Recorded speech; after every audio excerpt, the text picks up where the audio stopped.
God is always there for me. Yeah. Through the sunshine or through the rain, through the pleasure or through the pain, God is always there for me. So I met this old man. He was so poor, didn't hold no bed, so we slept on the floor. He's always smiling, never heard him complain. He said that proving God again and again. So no matter what the circumstances may be, God is always there for me. Yeah. Through the sunshine or through the rain, through the pleasure or through the pain, God is always there for me. No matter what the circumstances may be, yeah, God is always there for me. Yeah. Through the good times or through the bad, through the happy times or through the sad, God is always there for me.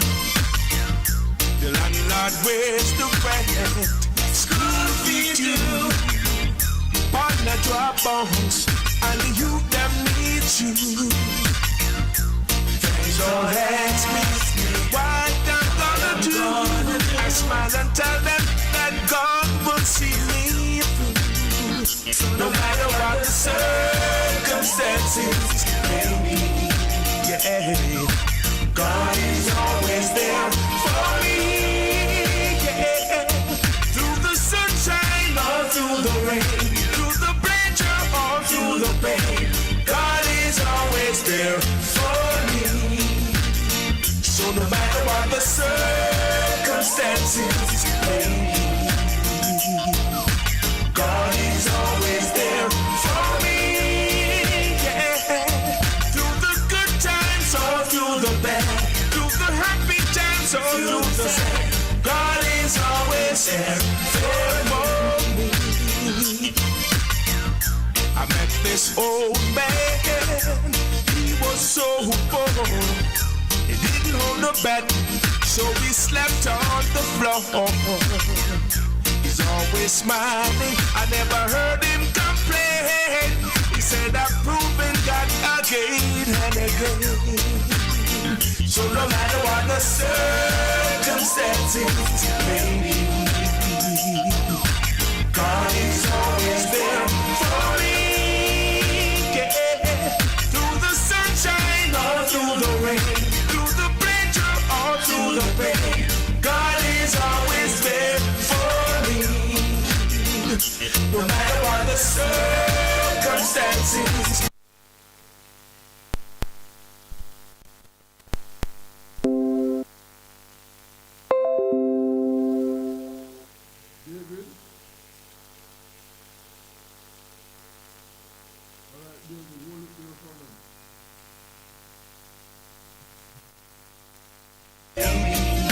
No, God is always there for me. Yeah. Through the good times or through the bad, through the happy times or through the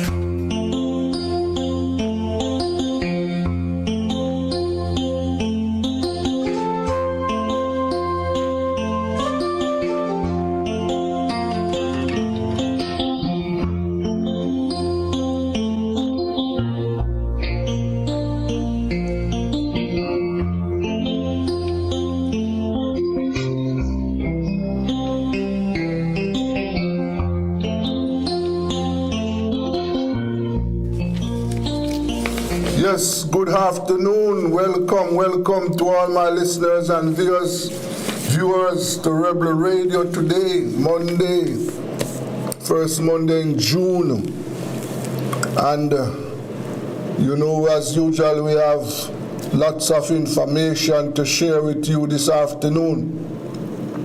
One of the things that we have said on this radio repeatedly, that around the Caribbean, we are one people, first of all.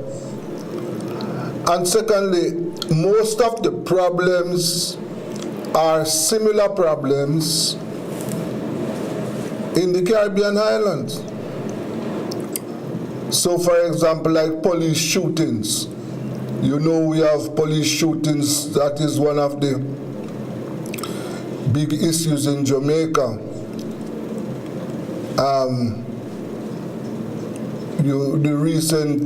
One recent shooting involved Latoya Bulgin, who was gunned down in Montego Bay, St. James. The cop who did that has been charged. Well, over in Trinidad, you know that you have that case too. There is one outstanding case there that took place in January, where the police shot and killed a man and paralyzed his girlfriend. And now what we have seen is that the police have issued a statement that they are charging the girlfriend for the murder. No, it has sparked a lot of protests in Trinidad, yes. And this evening we are going to start our discussion by looking at that. I have with me David Abdullah from the Movement for Social Justice in Trinidad. I'm supposed to have Alisa Phillip also. Yes, David, good afternoon to you. Good afternoon, Brother Desmond. Good to be on your program again. The last couple of times I know I wasn't able to join in. I'm trying to get, just hold a second while I try to link up. Let me try and get Alisa. Alisa, yes. Let me just try and get her. Just hold a second. Let me see what happened. No. Yes.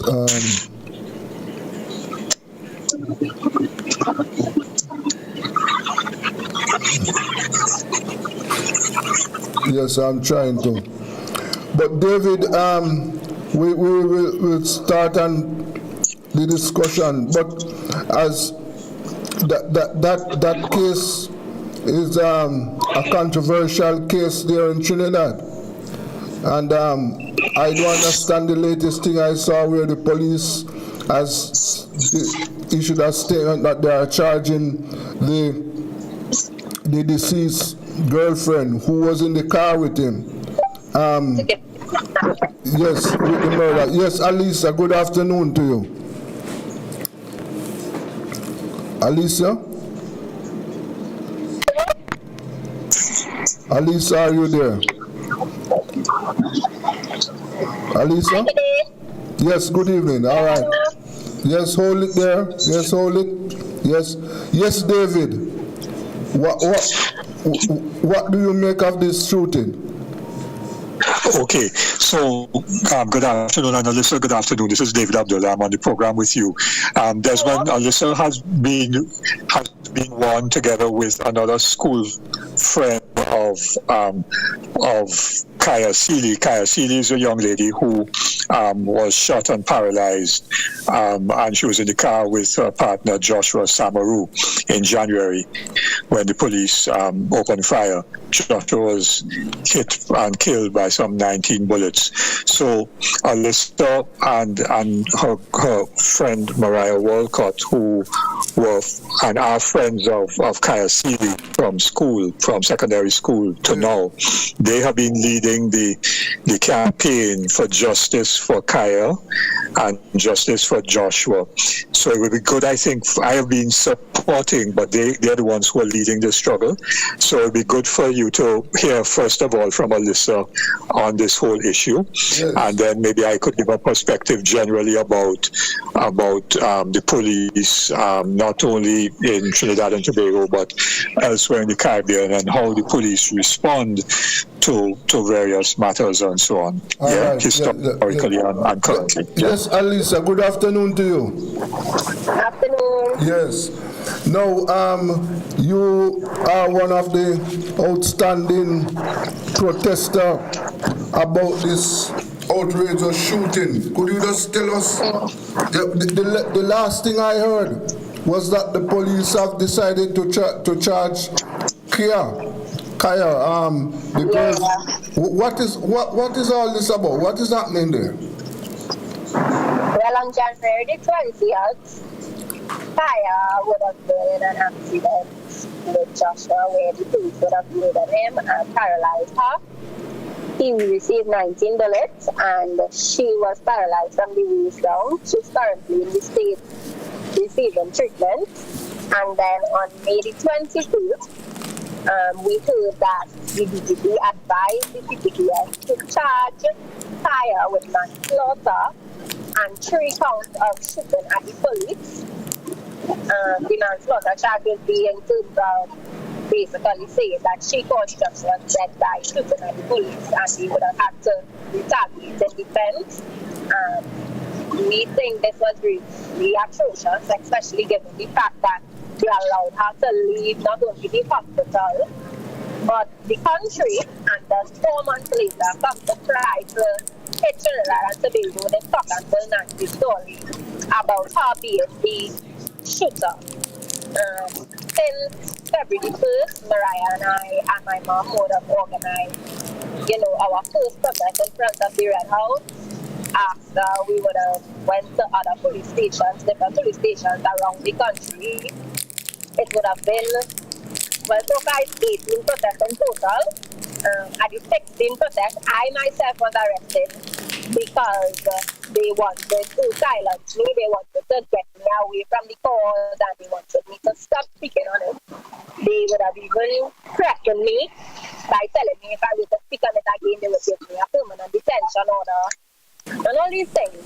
And regardless, I still continue to speak about it. I continue to take interviews, post about it on social media, because what they are doing is really unfair, is really corrupted, is really unjust.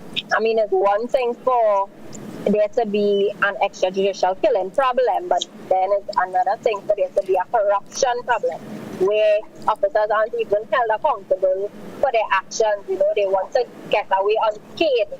They don't even want to take any accountability whatsoever. They want to now put the blame on a victim, a mother of a young child, healing, breathing. I speak to Kaya quite often. We say prayers together before we go and sleep. Just this morning, she messaged me, and it's taking a toll on her, but her faith in God remains strong as well as mine. So, Alisa, let me just understand something.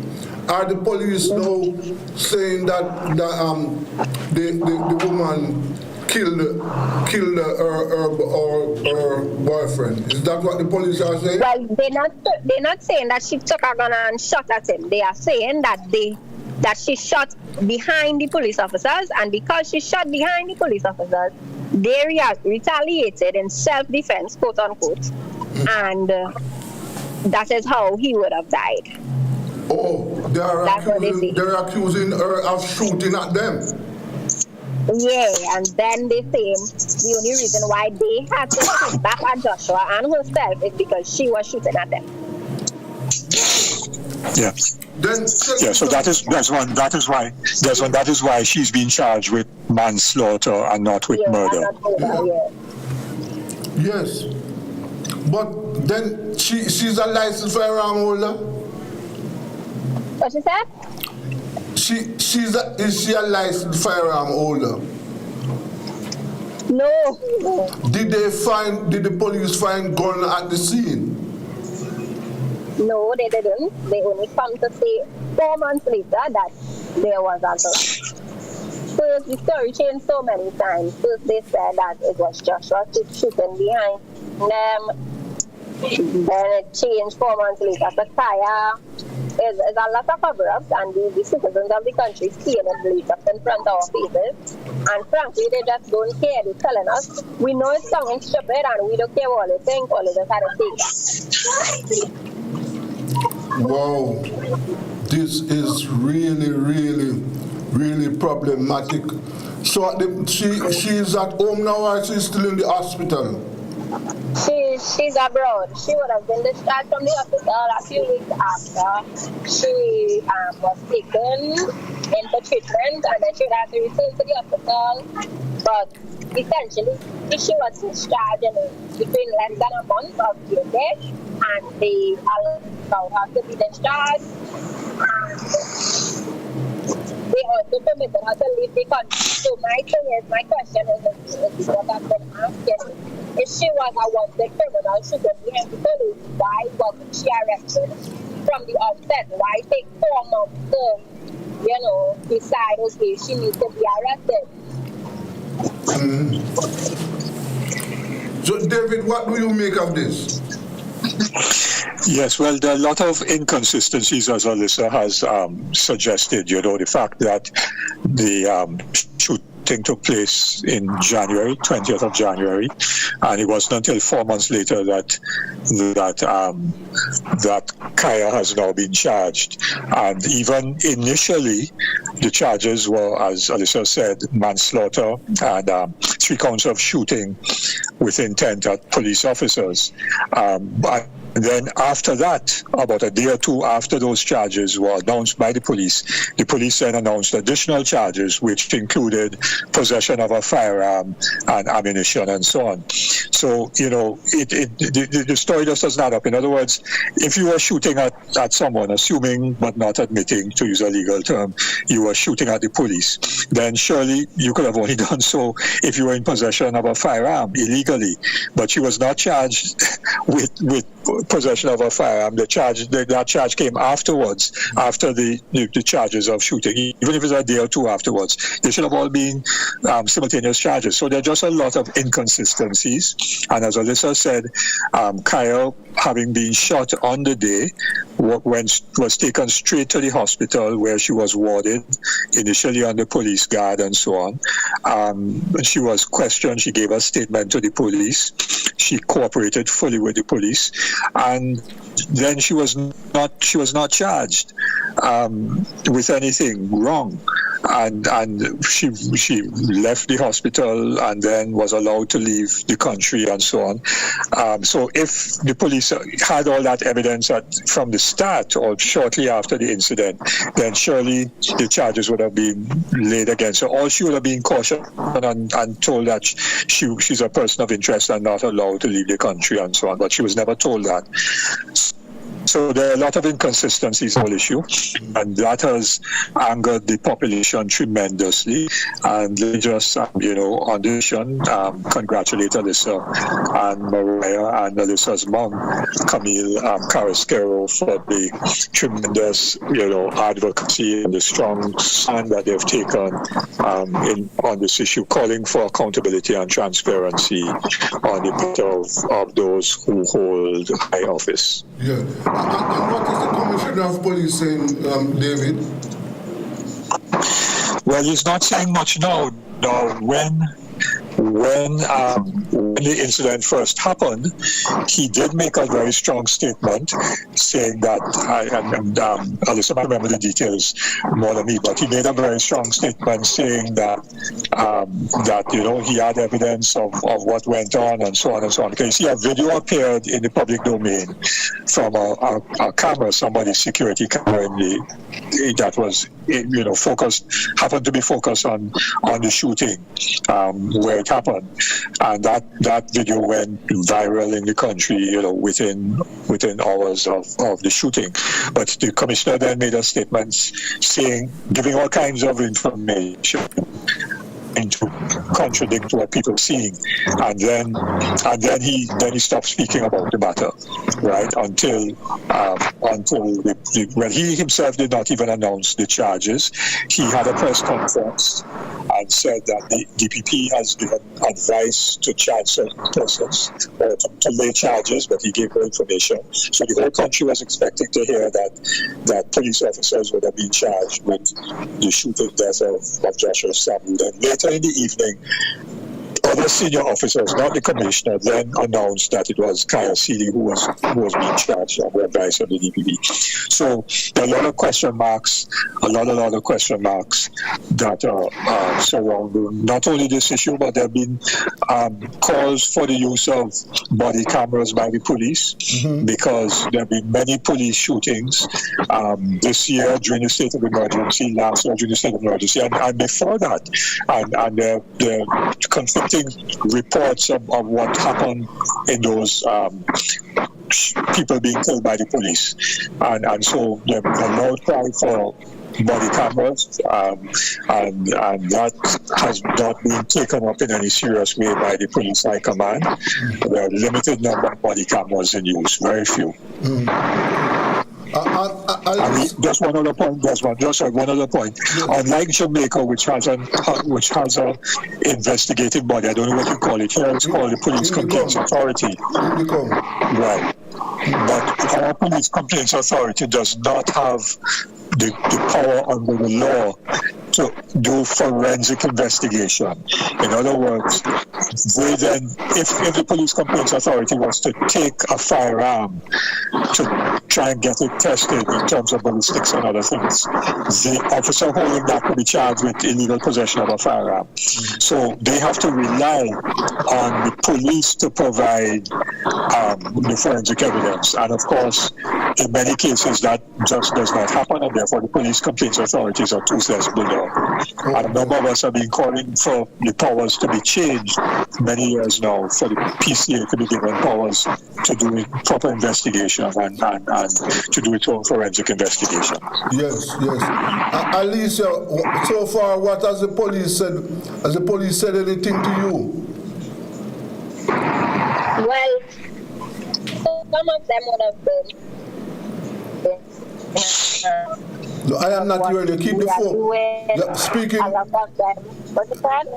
Yeah, some of them would have told me that. You hear me? Yes, I'm hearing you now. Keep the phone that way. Yeah. Some of them would have told me that they're proud of what I'm doing and keep it up.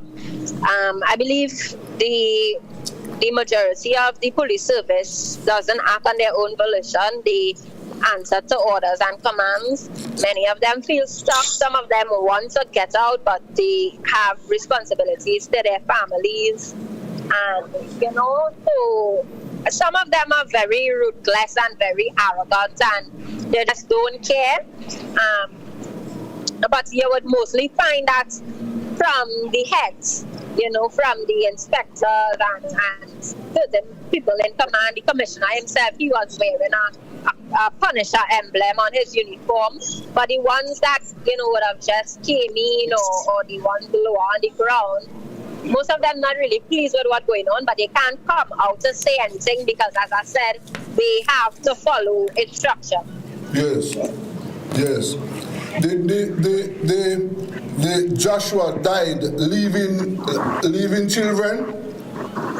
Yes, he has 2 children, a daughter and a son. Okay. One of those is Kaya's daughter. Yeah, Kaya is his daughter's mother. Oh my, yes. And that must be a young child. Both of them are young children. Yes, she's only 5. Yes. So, do you intend to keep up your protests? Yes, we do. We have the last protest in the campaign, the 19th protest, coming up. We still have to organize. I've also been speaking with Mr. Abdullah about how we going about it. And then after the campaign, because it's a 19 bullets, 19 protest campaign, and then the government is also trying to really restrict our constitutional rights and tell us we can't protest at certain places, certain key places. They say that we can't protest by or in front of. So, we have to find a way to work around this, and then, after the campaign, we would think of other ways, other initiatives to continue having the story in the forefront and keep it in the mouths of the citizens so that they don't just, forget or the story just doesn't disappear.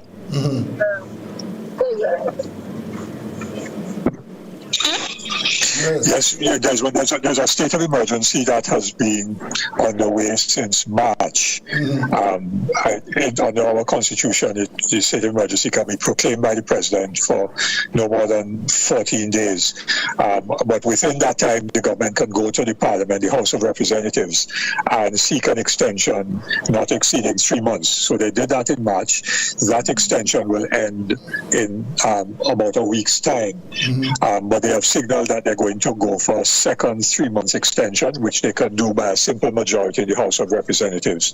So the state of emergency will go for another 3 months. Now, after that, the state of emergency, if they want to extend it, has to be approved by both the House of Representatives and the Senate by a special majority, or 3/5 majority in each of those two houses. That is unlikely to happen. They will get it in the lower house, but not in the Senate. That's my view. So, but we certainly will have a state of emergency for another 3 months.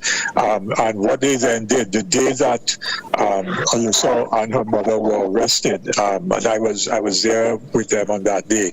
On the next day, the police then announced that the commissioner had issued new regulations under the state of emergency, which is what Alyssa was referring to a moment ago, prohibiting demonstrations within 500 meters of every police station, the Parliament building, the office of the Prime Minister, the President's office, the Ministry of Finance, Ministry of Homeland Security, Ministry of Defense, and a number of other locations. So it virtually shut down protests in the capital city of Port of Spain.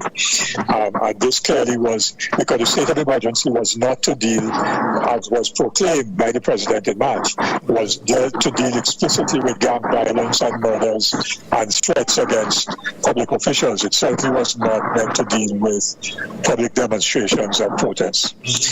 So this is a suppression of the constitutional rights of citizens. I was meant to try to stop the voice of Alyssa and others whose campaign for justice was resonating throughout the country. Yes, right. And as you know, David,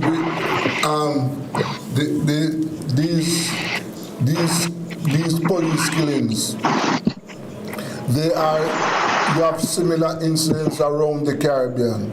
In all the Caribbean countries, you have these controversial shootings by the police. In Jamaica, you had 311 of them last year, right? And so far, you have over 100 so far this year. In Jamaica, we are also asking that the police be fitted with body cams, because there is no independent source of information at these killings. You have to rely on what the police said, and the police version is often challenged by citizens who say that this is not what happened, right? So we have similar problems in Jamaica, right? The only thing is that the people can protest if they want. They have not stopped people from protesting. So far, but what has Alyssa and his mother charged for? Alyssa, what you and your mother are charged for? We were charged for disorderly conduct and influencing public opinion in a manner that is prejudice to public safety. 2 charges. We were charged with we were given the same 2 charges, but they were false charges. We pled not guilty of those charges. When you are due to go to court? Well, our next court date is on June the 12th. Well, we have to. You have to keep on going. We at Rebel Radio, I want to assure you that we are in support of what you are doing, and we will keep in touch. We want to talk to you again so that you can keep us informed of what is happening. In the meantime, I know that, as you said, the Kaya is away. So is he coming back when she's due back? But she will have to come back Monday from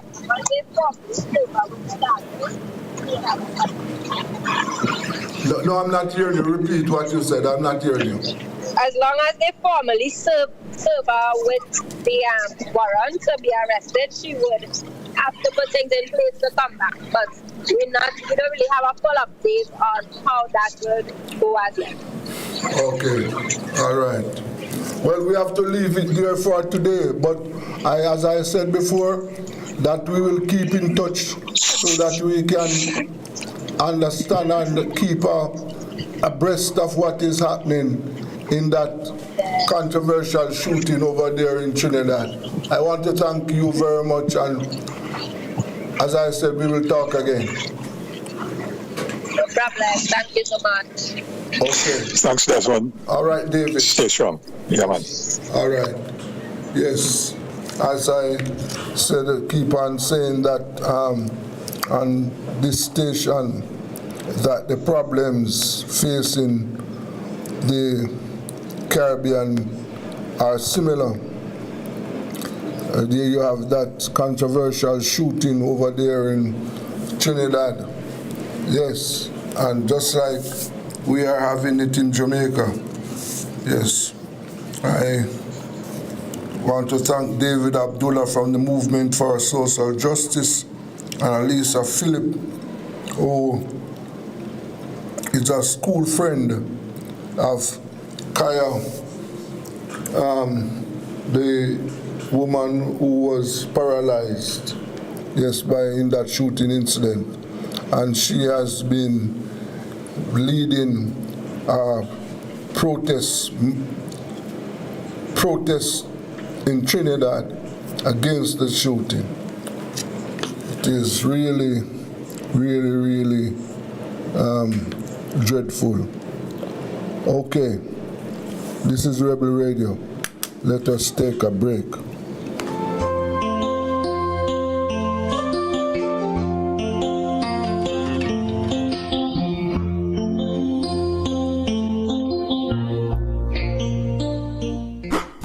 It's the Everybody Sale at New Budget Supplies. Do-it-yourself professionals and contractors. This is the sale for you. Lumber, steel, dress and form ply, water tanks, pumps, PVC pipes and fittings, toilets, bathtubs, vanities and basins, windows, paint, doors, floor and wall tiles, thin sets and grout. Up to 20% off selected items. 195 Hagleyburg Road. Telephone 923-4560. New Budget Supplies. Always the best prices.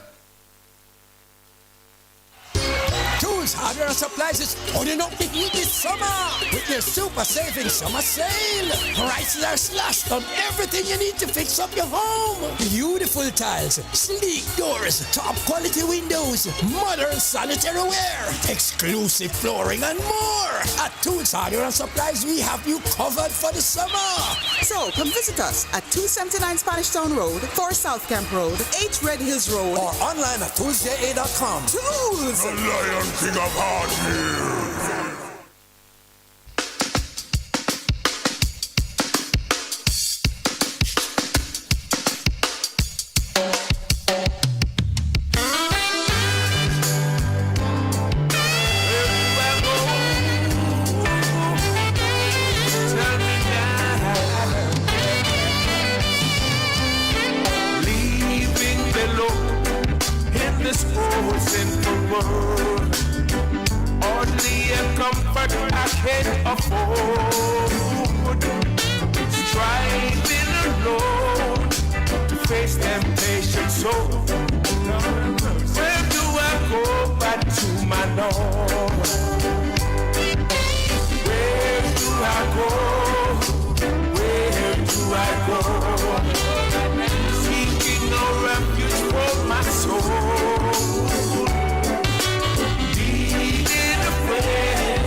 soul.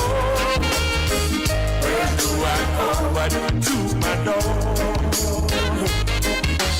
Where do I go? Where do I go? Seeking a refuge for my soul. Needed a friend to save me in the end. Where do I go but to my Lord? Where do I go? Tell me where do I go? Seeking a refuge for my soul. Needed a friend to guide me in the head. Where do I go but to my Lord? Where do I go? Oh, where do I go? Seeking a refuge for my soul.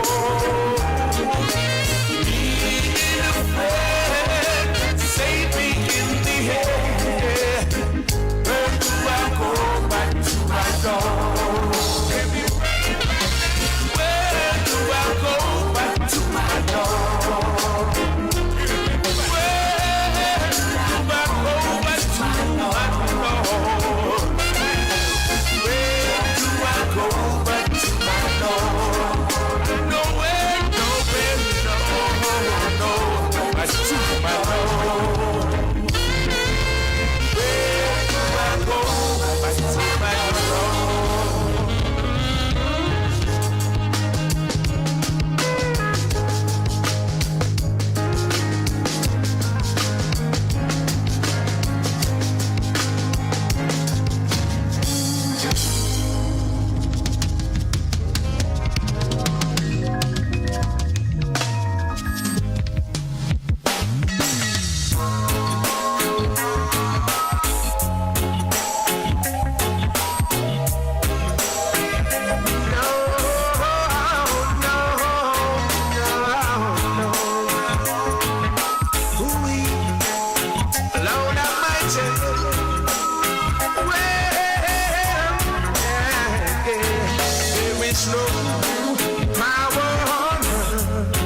Separate me from Lord.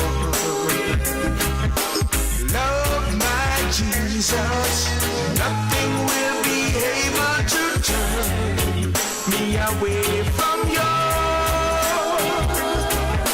I love you, Father. Anyhow, the afflictions of the righteous, the hearts of men getting more and more vicious. Brutality is on the increase.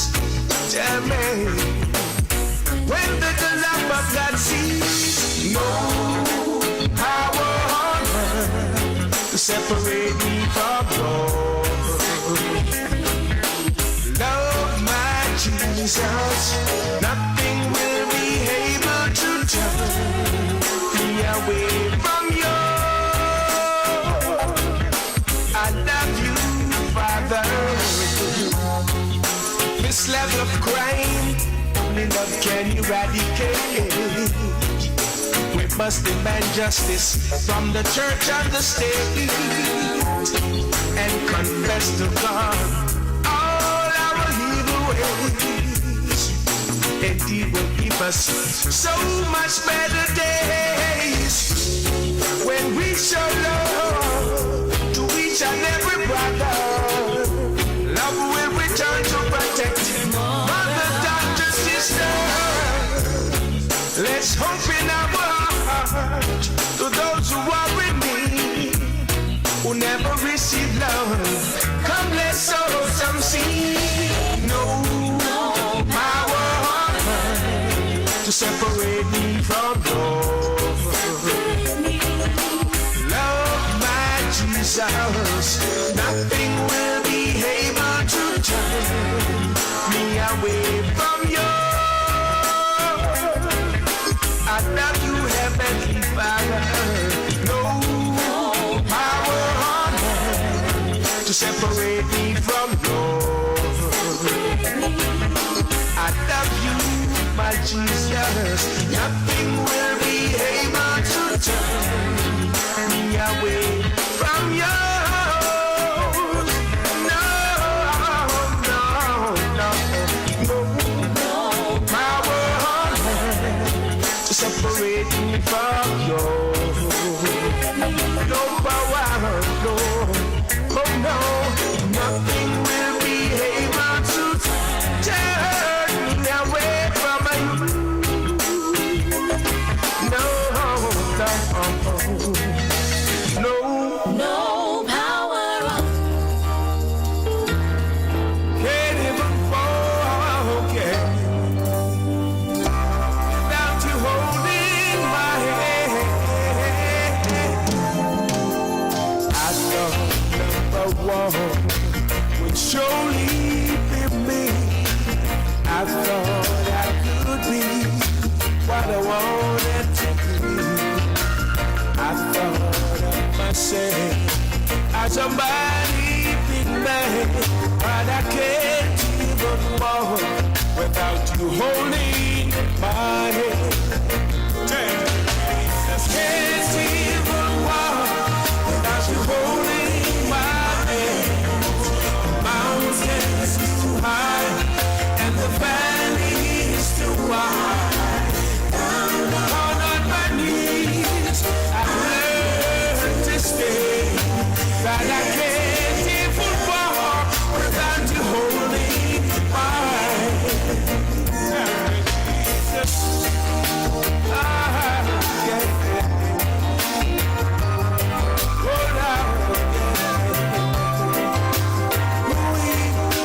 Oh, I thank God I made Jesus my one and all. From now on this day, I'm totally gonna call. And if I don't trust it, I'd be less than a man. 'Cause I can't even walk without you holding my hand. Can't even walk without you holding my hand. The mountains too high and the valley is too wide. Down on my knees, I learned to stay. Can't even walk without you holding my hand.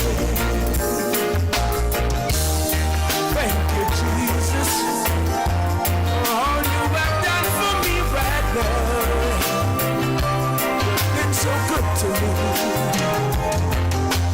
I thought number one would surely be me. I thought I could be what I wanted to be. I thought of myself as a mighty big man, but I can't even walk without you holding my hand. Can't even walk without you holding my hand. The mountains too high and the valley is too wide. Down on my knees, I've learned to stay. Can't even walk without you holding my hand. No. Can't even walk without you holding my hand. The mountains too high and the valley is too wide. Down on my knees, I've learned to stay. Can't even walk without you holding my hand. So right now, I just got me a deal there. So what I want, friend Josh? Why Richie Steven? Well, that's the day I did that mic to crazy. And the best thing that, 'cause when I remember just where I am coming from to where I'm standing now, fell to my knees in praise of your name. Give you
Yes, welcome back to Rebel Radio.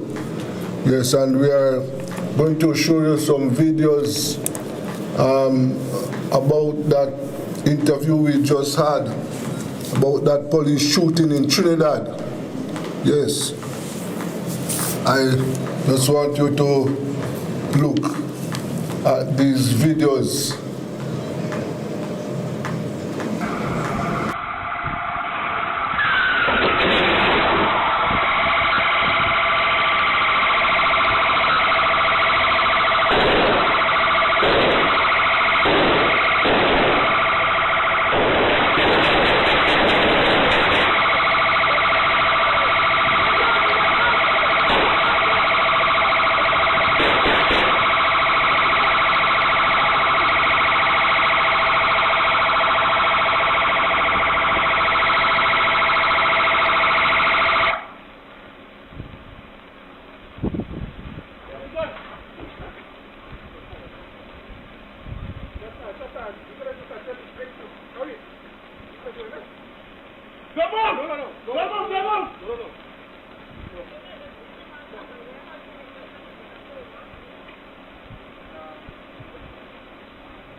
On that side, the pavement will be clear.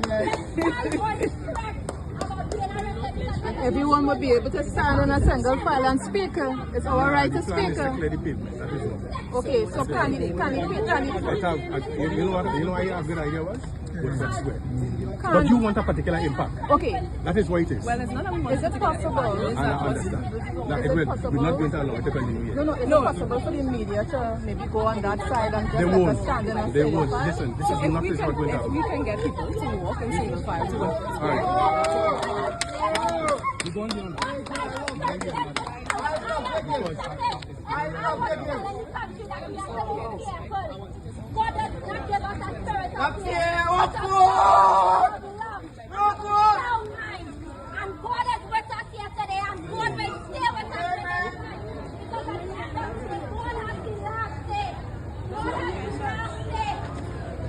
Most person we might have to take care. No, she only go for yeah. But why are you attacking? Because we're stopping this now. Why? But why?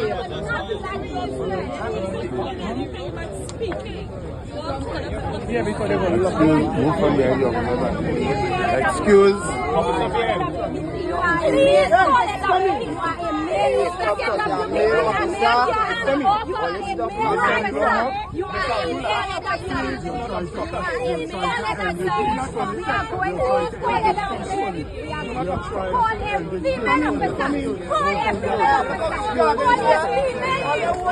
Watch out.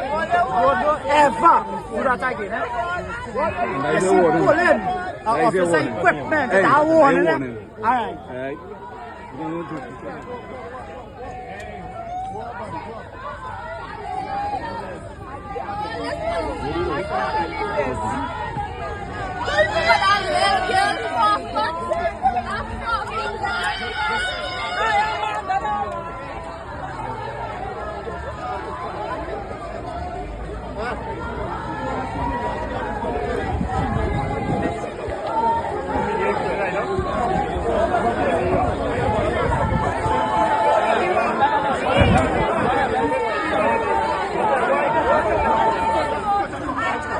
Yeah, but what?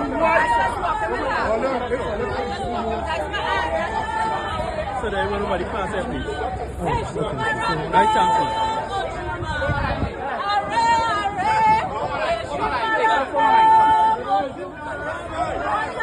Sir, get back there in this side. Get back there in this side.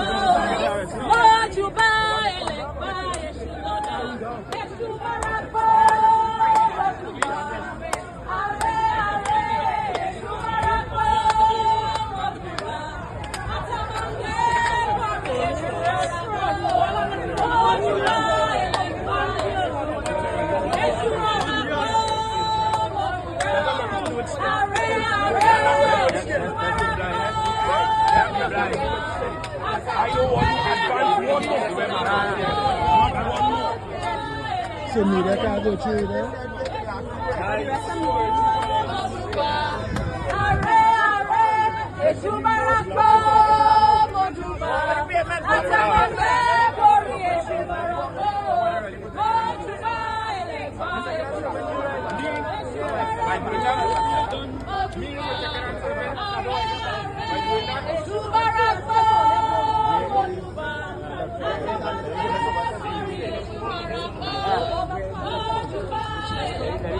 Good evening, viewers. This is an illegal gathering. Media. This is an illegal gathering. Media. We just want to get on here. In the respective room, as basis of a mood. This is your first warning. This is your first warning. To your respective rooms and to the end of the mood.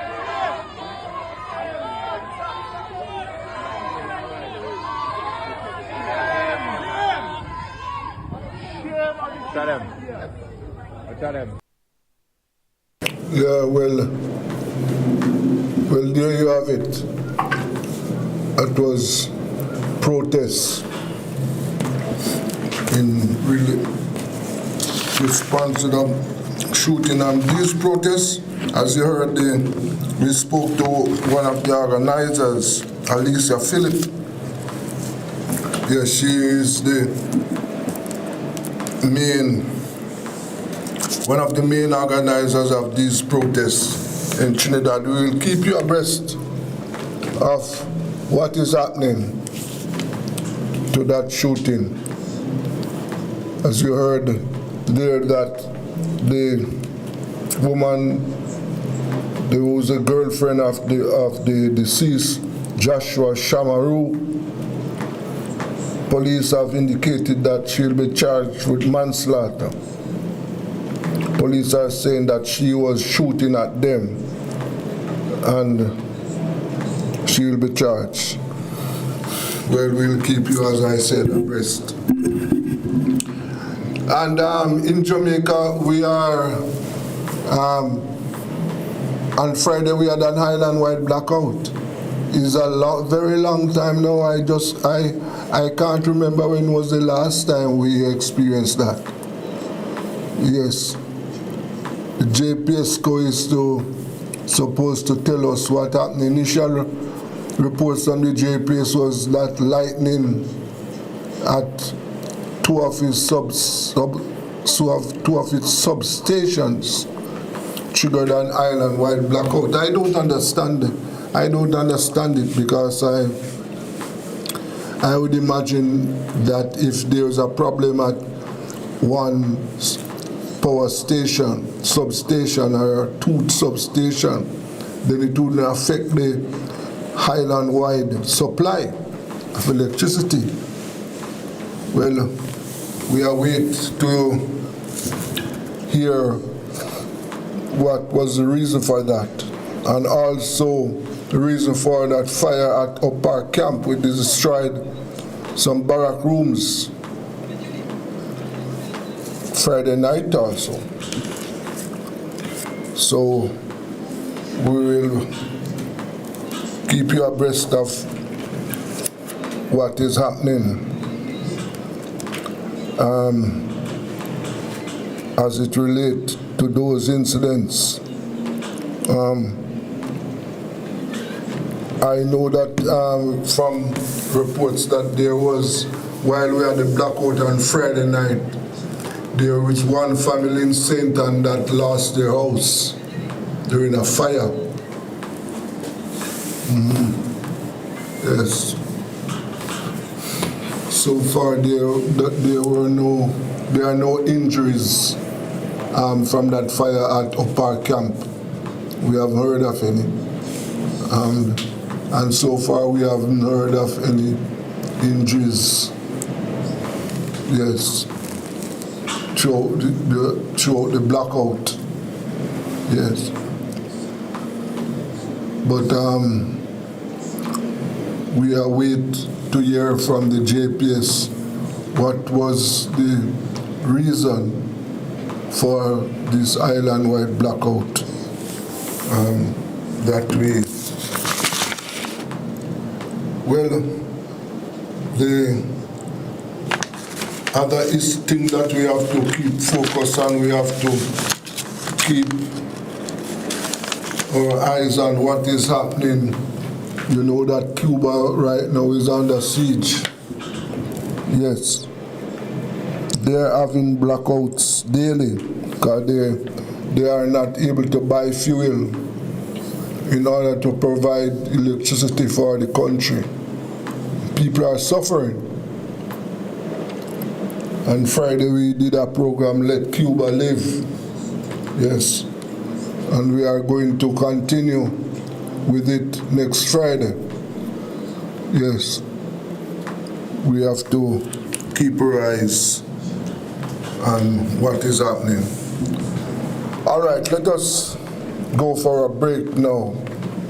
Coming up next is Caribbean Business Review. This is Rebel Radio. Let's go for a break.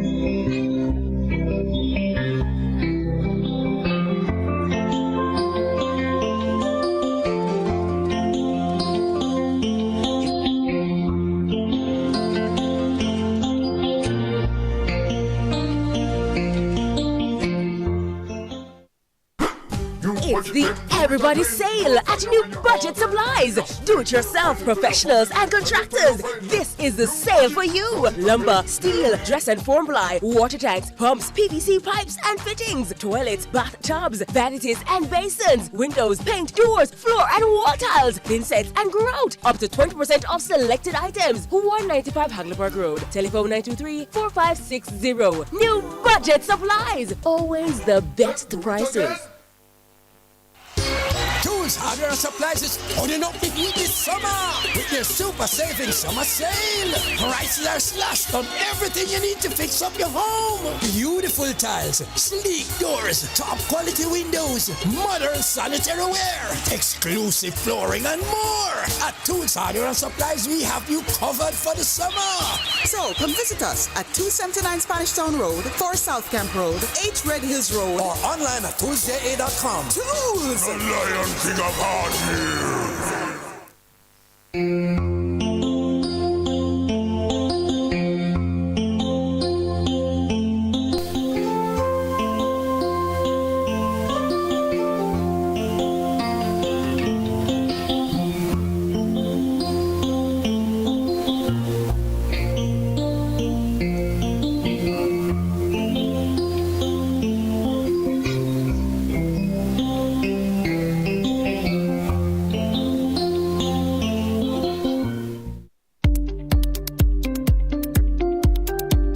Welcome to Caribbean Business Review, where insight meets impact. We bring you economic and financial updates, sharp statistical breakdowns, and data-driven insights on the forces shaping the region. Smart analysis, bold ideas, real Caribbean intelligence. This is CBR. Welcome to episode 21 of season 3 of the Caribbean Business Review. I'm Joseph Cox. Now, as we close season 3 with this episode, we wish to thank you so very much for your continued support across MKR Radio and our digital platforms. Please be advised that a new edition of the Caribbean Financial Dispatch is now available. Readers can follow the dispatch at caribbeanfinancialdispatch.substack.com. In this week's program, our special guest is Sandiford Edwards, Principal Consultant at Solil Solutions Consulting Incorporated, where we discuss the structural, political, and cultural barriers preventing the Caribbean from achieving greater food security and agricultural resilience. The discussion explores why implementation continues to lag behind on policy ambitions and examines the role of political will, financing, infrastructure, logistics, and demographic change in shaping the future of Caribbean food security.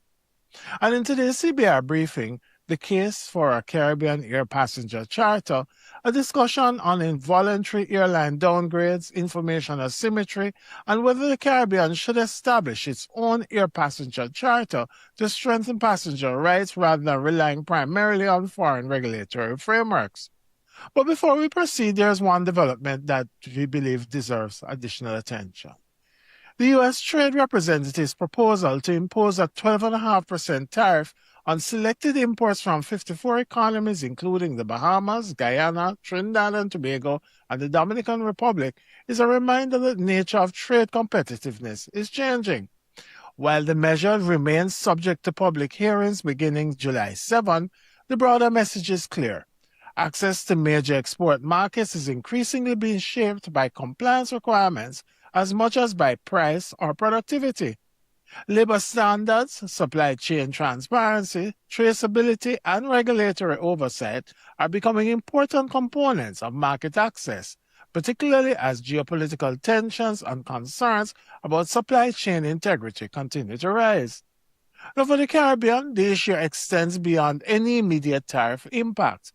Export competitiveness is increasingly being shaped by the ability of governments and businesses to demonstrate compliance with evolving international standards. As trade becomes more rules-based and verification-driven, investments in customs modernization, certification systems, and supply chain due diligence may become just as important as investments in production capacity itself.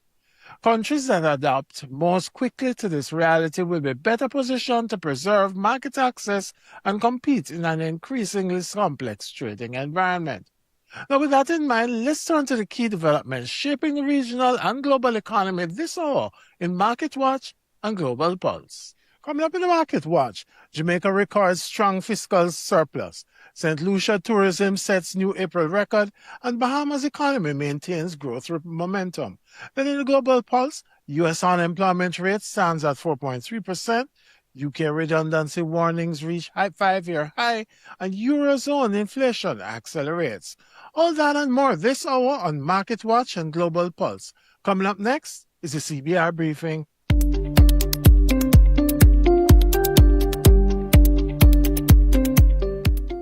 This is your CBR briefing. American Airlines' condition of carriage, last revised on May 12, 2026, provides that passengers downgraded to a lower cabin receive a refund equal to 40% of the ticketed fare on the affected segment. Now, at first glance, this appears to be a routine airline compensation policy. Yet, the provision has attracted attention because the compensation may bear little relationship to the premium originally paid for the higher cabin. Taken at face value, a traveler who paid an additional $500 for a higher cabin could receive only $200 in compensation if downgraded. For many travelers, that raises a straightforward question. If I paid for one product and received another, how should compensation be determined? Importantly, this is not simply a first-class issue. Many international flights today operate with three functional cabins: business or first class, premium economy, and main cabin. The American Airlines policy refers to downgrades to a lower cabin and is therefore not limited solely to passengers traveling between first class and economy. A traveler paying extra for premium economy on a long-haul journey may therefore find this issue just as relevant. The concern is not simply that travelers receive less than they paid for, is that even when compensation is provided, it may represent only a fraction of the premium originally paid for the service they ultimately did not receive. Unlike fare increases, baggage charges or seat selection fees, which allow airlines to recover costs through transparent pricing, involuntary downgrades occur when the service sold is not the service delivered. Now, that distinction is important. The issue has attracted additional scrutiny because some consumer advocates argue that existing guidance from the U.S. Department of Transportation may contemplate compensation based on the difference between the fare purchased and the fare ultimately provided. Whether that interpretation ultimately prevails is less important for our purposes than the fact that many passengers may be unaware that such questions exist at all. Most passengers are unlikely to be familiar with airline contracts, aviation regulations, or complaint procedures in foreign jurisdictions. Faced with a compensation offer from a major international carrier, many travelers may simply assume that the amount offered represents their full entitlement. Even where additional remedies may be available, passengers traveling from Kingston, Bridgetown, Nassau, Georgetown, or Port of Spain may feel significantly less empowered to challenge decisions made by airlines headquartered abroad or to navigate regulatory systems located outside their own jurisdictions. This highlights a broader challenge: information asymmetry.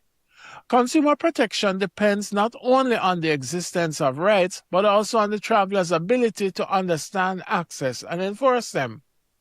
The significance of this issue becomes even clearer in the Caribbean context.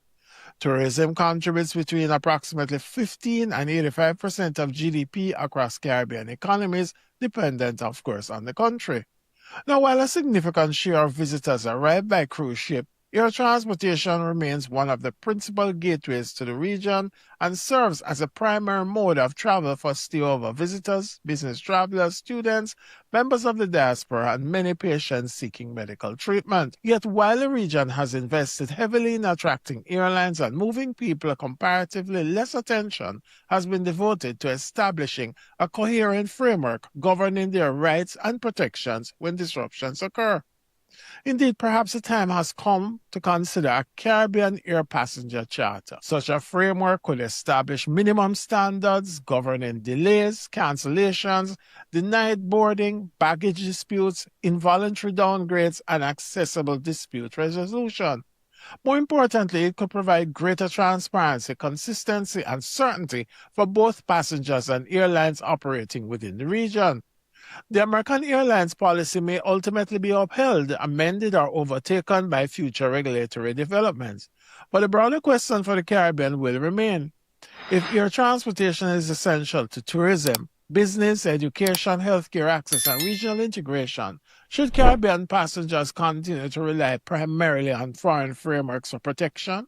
Or is it time to establish a Caribbean air passenger charter that is Caribbean in design, Caribbean in enforcement, and Caribbean in purpose? Now that's your CBR briefing.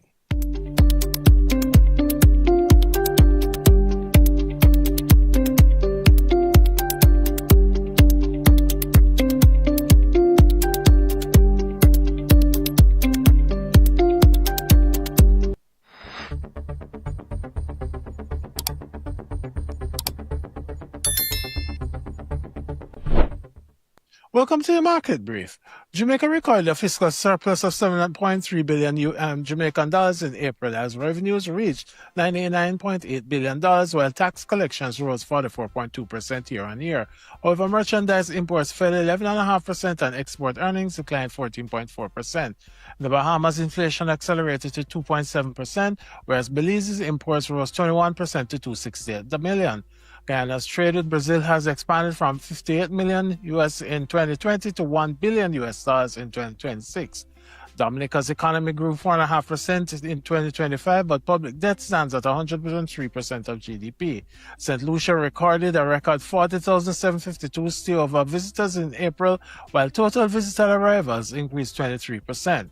Regionally, the U.S. Trade Representative has proposed a 12.5% tariff on imports from several Caribbean economies, including the Bahamas, Guyana, Trinidad, and DR, citing deficiencies in labor-related import controls. Barbados estimates its energy transition will require more than $2 billion US dollars in investment, while Bermuda is reviewing banking reforms aimed at expanding competition and financial services.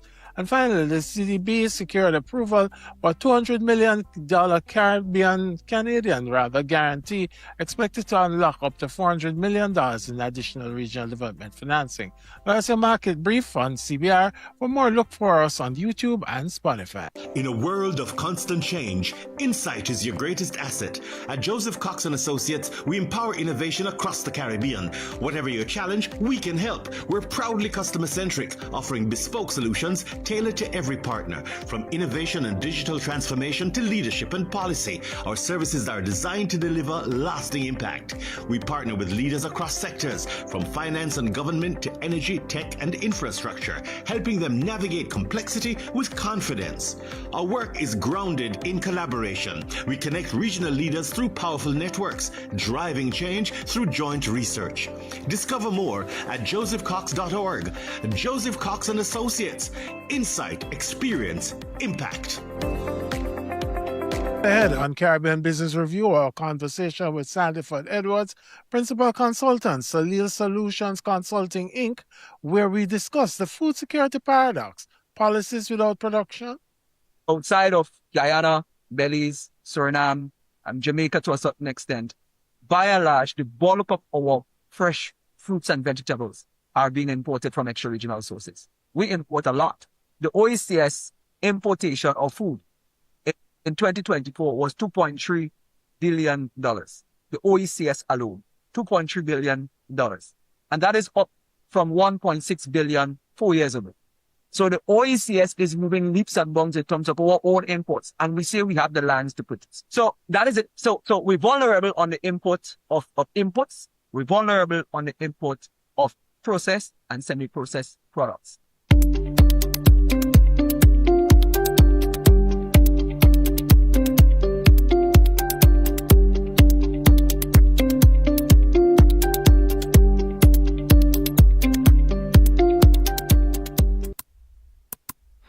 Okay, welcome back to the Caribbean Business Review. My name is Joseph Cox, and today we'll be speaking with Sandiford Edwards, and Sandiford is the Principal Consultant at Salil Solutions Consulting Incorporated, and Sandiford is a well-known regional agriculturalist, and therefore, I would call him a regional agriculture specialist.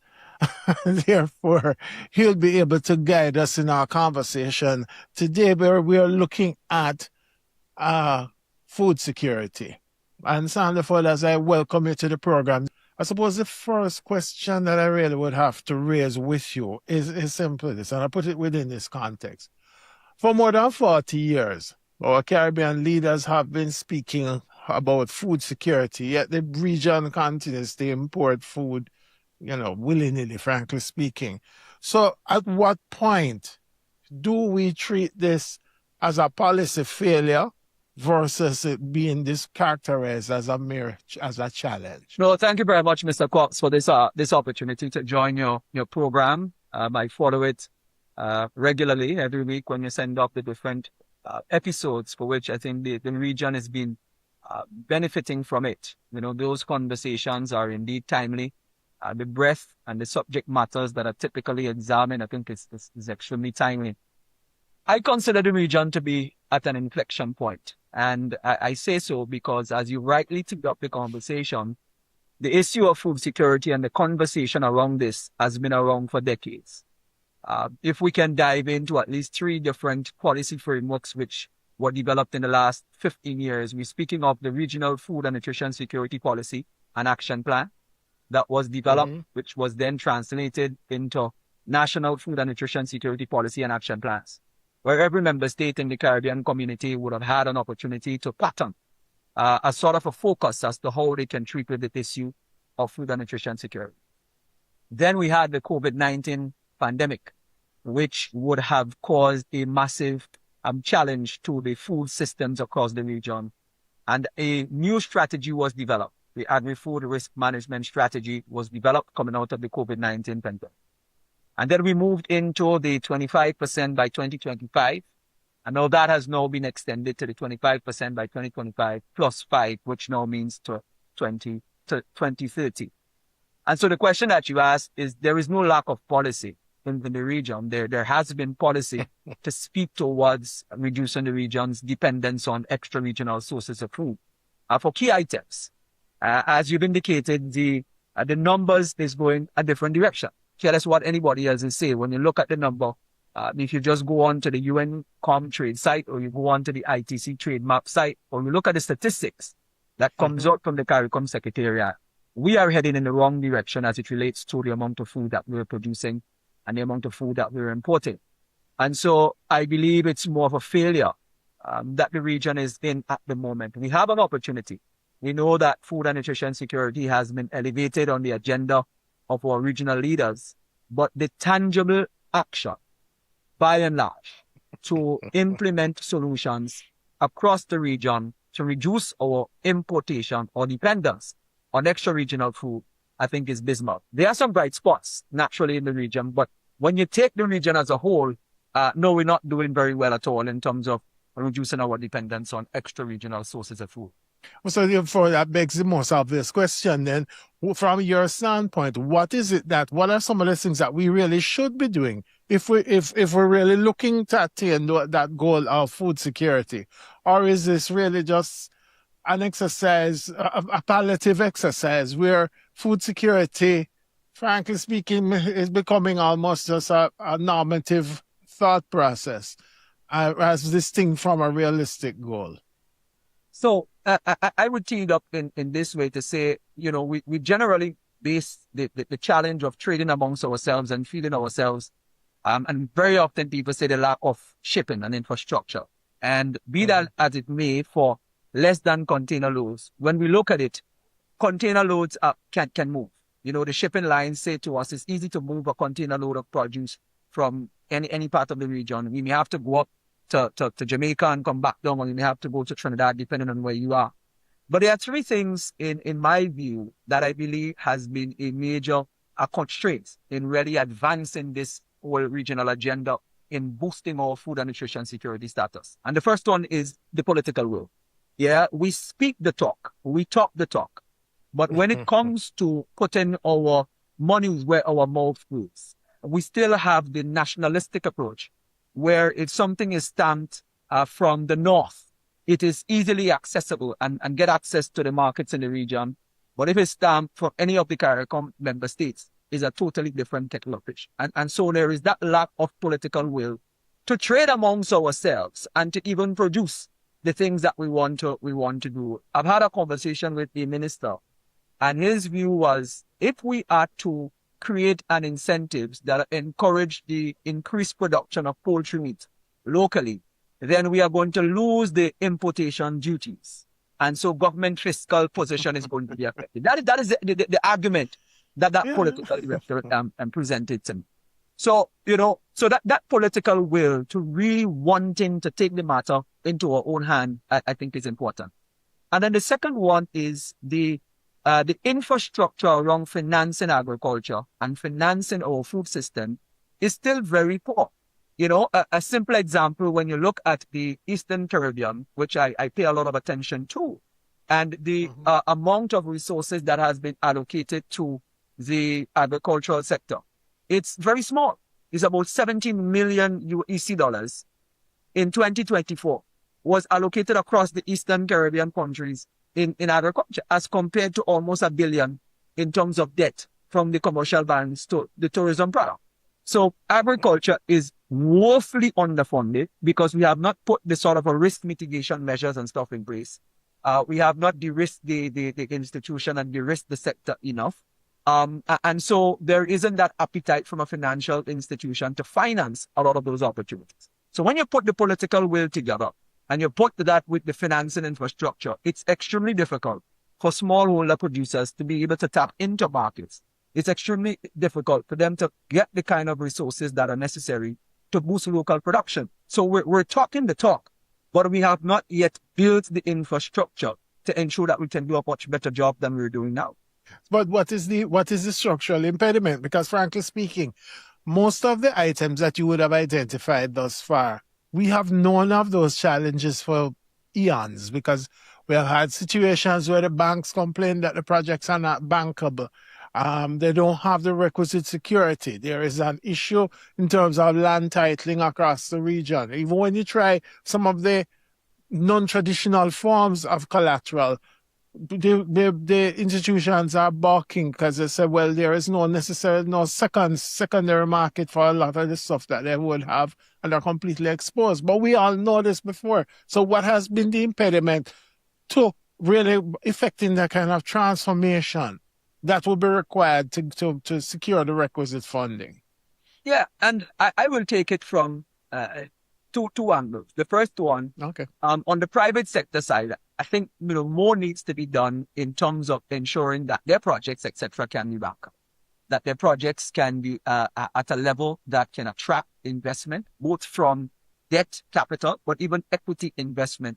The development of our agri-financing ecosystem, despite we've been at this thing for a very long time, is still very poor. It's still in an infantile stage. I mean, as compared to, Jamaica, which may have a secondary stock exchange that allows some of these small micro enterprises to be able to access financing across the length and breadth in the region. When we look at it, even if we speak to financial institutions that are primarily geared towards lending into agriculture, so those agricultural development banks, agricultural banks, as well as the development banks. 2 weeks ago, I was in a particular OECS member state and speaking with a development bank. Their non-performing loan for agricultural enterprises is 30%. 30% is the non-performing loan. Okay, there may be some underlying political undertones where individuals believe that if the funds comes from a development bank, it's government money, and so they don't have to pay back. So you have this mindset and this orientation from farmers and producers that they don't have to pay back. But if that is the prevailing condition across the region where the non-performing loan is so high, these financial institutions are part of an ecosystem. So they will share information amongst themselves. And so there is no appetite to go into the environment to provide the funding that is necessary to get the production going. So that's on the private sector end. The private sector, I believe, needs to do more in, especially those distributors, do more in opening up the shelf spaces. Of course, the products need to be at a particular level that allows it to compete against imported products, because the consumers are intelligent. The consumers are no longer going to buy just on motion. They're going to buy with their pockets, and they're also going to buy with their eyes, what's affordable. So when we look at the survey, and I'm segueing a little bit, that was performed by the World Food Program. And they've been doing that survey every year since the COVID-19 pandemic, all the way up until 2024, the last time I had a look at it. It basically says that across the region, households are carrying less stock of food. households are skipping meals and households are buying less nutritious meals that are highly processed simply because of the cost of affording nutritious food. Yeah. So when you put that into the mix, it means that if it's easier to eat pasta and to eat rice and to eat some of these canned foods than vegetables, then the demand for these foods that are subsidized in the extra markets in Latin America and these some places means that we're going to continue to buy those foods because it is cheaper. Yeah. So that's from the private sector government, the private sector consumer end. I think another major issue is from the policymakers. We have not designed policies that are forward looking and do the hard work to incentivize both local production and local consumption. Yeah, we haven't. Yeah, where we've done local production is around the backyard gardening, is in response to a natural disaster. It's a donor-driven project.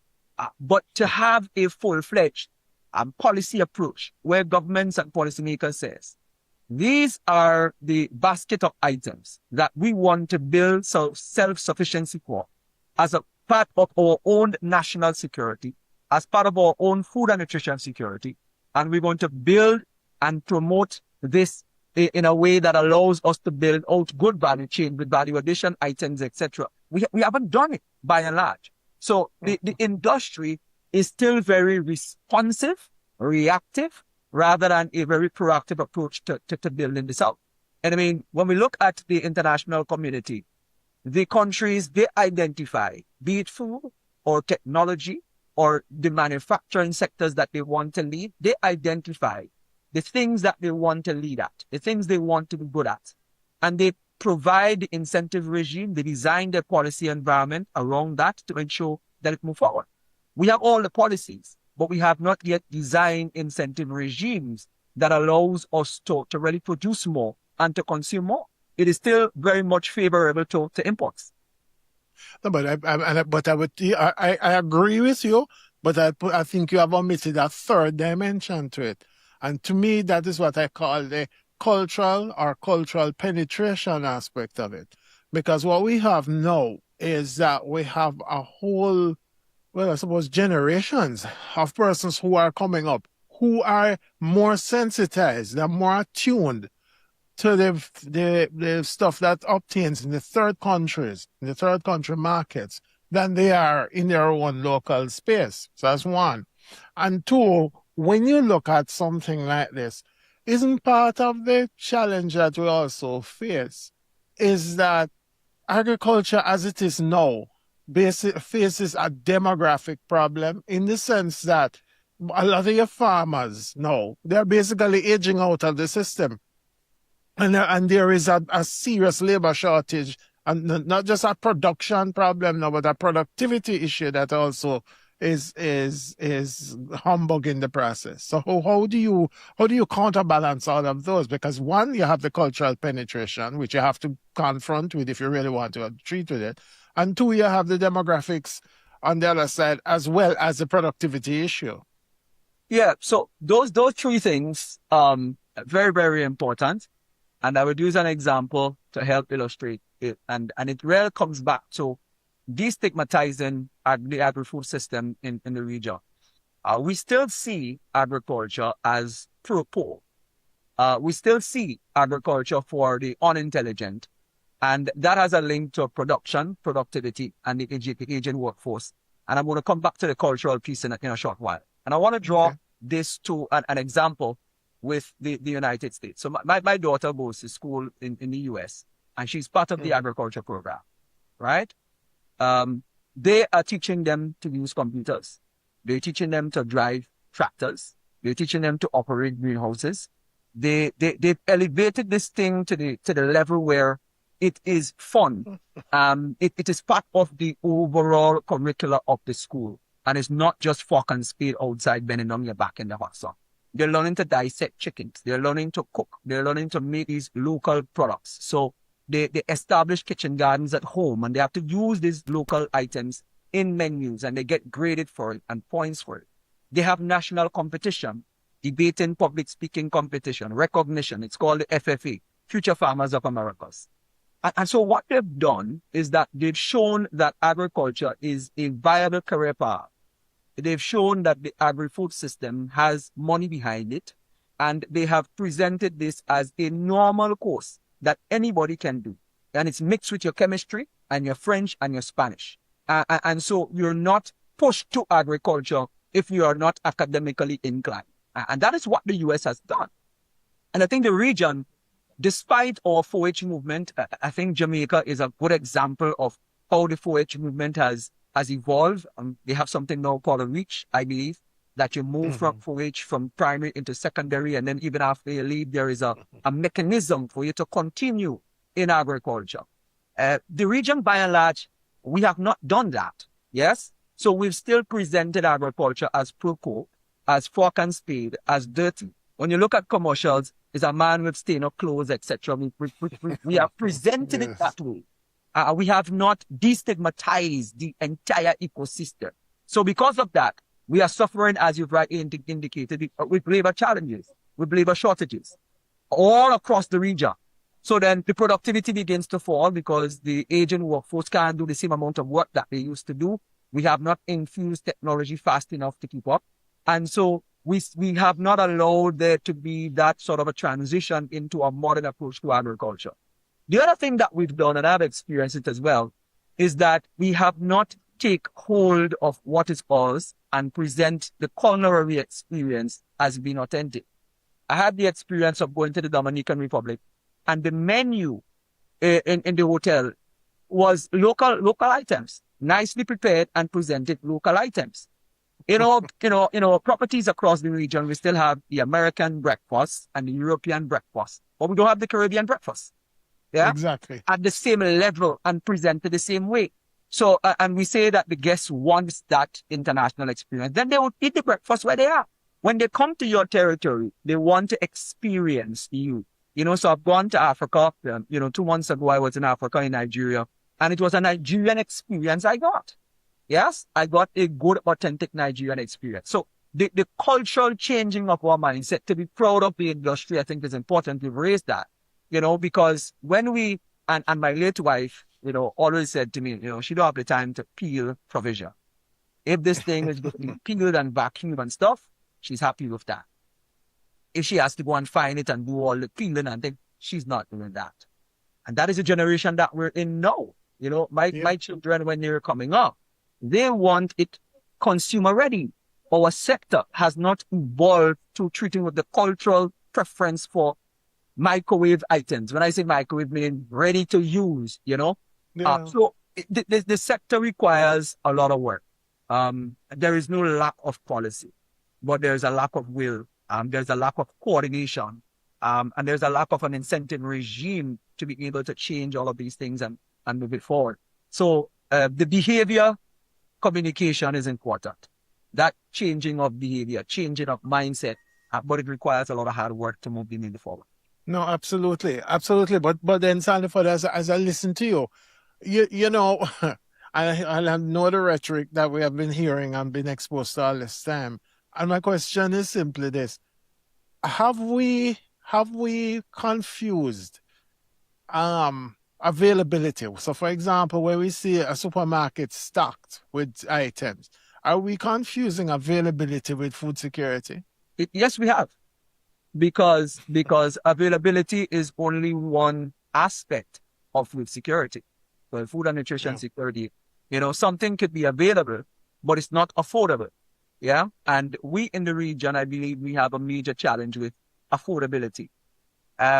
If it means a watermelon is going to cost me close to $40, a cauliflower is going to cost me $15 to $20. A pound of tomatoes may cost me $70, three US. Can I afford this? Or I might be able to afford this, but how many of our people are able to afford this thing? Because it's not detached to the economic realities. Yes. So where there are fiscal constraints and where, inflation is rising. So we have little control over the price of oil, but we have instruments that we can use to respond to it. Yes. and where we have not yet identified a basket of items that we believe is germane to nutrition security, to food security, then these prices are going to continue to skyrocket. And it means affordability is going to be an issue. So yes, availability might be there. Things are available without disruption in shipping, etc. Foods are available. But is it affordable to various people? Yeah? And we mix up that very, very often. No, man, quite so. I think you're absolutely right. But then you see, part of the dynamic that we are also seeing now, and I suppose for persons like myself, somewhat frustrating, is that, for example, over many years now, we know, for example, the Ukraine, we know that impacted things like fertilizer and certain grains and so on and so forth, right? What is obtaining now in the Middle East? That disrupts your supply chain. A lot of that also impacts your fertilizer and a lot of other elements along the chain. But at the same time, as we're seeing all of that, we continue. I mean, it is so amazing. You recognize now the increasing vulnerability, and I don't want to put you on the spot, but the thing that always comes to my mind is in the event of an absolutely severe disruption in our supply chain, how many weeks or how far away from being in an absolute crisis? Because from what you had said before, through the WFP program, the World Food Program, their surveys, people are already skipping meals, etc., to cope. But we still have this overarching dependence on, of course, the imported inputs. But at the same time, you really have to wonder how far away are we from being in a major food security crisis? Or are we already there? We're very vulnerable. I mean, we're vulnerable on all fronts. We're vulnerable on the imports, because the majority of the imports are still very much imported from extra-regional sources. We do have, for example, Cardi, and Cardi is riddled with its own challenges. But they've done an incredible job in developing some germplasms in hot peppers and in some of the other areas. They have the capacity to do that. We have not yet developed, I think, across a basket of goods, our own germplasm materials that we can hold and that we can use to produce some of our own foods. Some countries, so Guyana, for example, may have it in rice, etc. Right. So there are some pockets of bright spot. But I think if we take a regional approach, from the input standpoint, we're vulnerable. We're also vulnerable from the production standpoint, because outside of Guyana, Belize, Suriname, and Jamaica to a certain extent, by and large, the bulk of our fresh fruits and vegetables are being imported from extra-regional sources. We import a lot. The OECS importation of food in 2024 was $2.3 billion. The OECS alone, $2.3 billion. And that is up from 1.6 billion 4 years ago. So the OECS is moving leaps and bounds in terms of our own imports. And we say we have the lands to put it. So that is it. So we're vulnerable on the import of inputs. We're vulnerable on the import of processed and semi-processed products. There are things that can be done, but the political will needs to be there. The infrastructure in terms of making sure that these things can be properly financed, that it can be treated. So, for example, many years ago, the Caribbean Development Bank sponsored the development of 19 guidelines for 19 products to trade across the region, coming out from the COVID-19 pandemic and the work that the CARICOM private sector organization did in identifying opportunities for import displacement, right? I think it's about $1.2 billion worth of import displacement, 19 items. How many of those are being traded now? Very few. Very few are being traded. So we are vulnerable. The other thing is, in terms of stocks, outside of a supermarket or an importer having their own stocks that they bring in to manage their shelves, we don't have food reserves. So we are in a major vulnerable position. Should something catastrophic happen, we are extremely vulnerable. But what fascinates me what you're saying now is a simple thing. Because I remember, was it after what happened in Dominica with the hurricane? What was that? Maria, I think it was. Yes. Or some one of those disasters. There was a very earnest conversation about establishing seed banks, etc., etc. So what has happened to all of that? Because it was a good, well, I thought it was a great idea. So what has happened? Well, I can't speak specific to this, but from my observation and just going around the one is that we do not lack brilliant ideas. And I was saying to some colleagues only yesterday that the region has, the heads has adopted the CARICOM industrial policy and strategy, and something I was intimately involved in. And every year we turn out these lovely documents. But the real thing is its ability to implement and sticking to it sufficiently long enough to create impact. And when you analyze the Asian tigers, because we like to refer to them, yes, the political system might be different. But one of the things that they can pride themselves about is that they've stayed with a policy direction long enough to create impact. Yeah, my great-grandmother once said to me that if you step outside and you look at a galvanized roof without spouting and the water is falling on the ground, despite it is concrete, after a while, that water is going to create an impression. It's the same thing when we think about our policy approach and how we treated it. You know, we operate in the 5-year cycles or the 4-year cycles or 3.5-year cycles, depending on which political jurisdiction you're in. And so we have not put sufficient back and muscle and resources into 1 or 2 strategic initiatives to really cause change long enough, because we change ever so often. So something new comes up and we change. Something new comes up and then we change. So we are reacting to the different external challenges rather than having a very focused approach as to this is what the region is going to do over the next 5 years to boost its food and nutrition security strategy and stick with it. Yes, with the ability to amend based on the external environment, but you can't just throw everything out and start with everything new every 5 years. And I think that is a major problem why we have not seen the kind of impact and progress that could have been made over the last 20 years or so in boosting our food and nutrition security. But it is tough. It sounds as doom and gloom, but the numbers are heading in the wrong direction. And this is transfer. Well, just look at the numbers and you'd see we go in the wrong direction. Right. No, well, I mean, to me, this is not a conversation about doom and gloom. This is a realistic look on what obtains, because if the data is pointing to a particular outcome, it is foolhardy for us to embark on a road to say, oh, all is great. It's now time for us to look to course correct, because what I'm looking at is that, for example, we have a situation whereby the farmers consistently say, oh yes, we can produce more.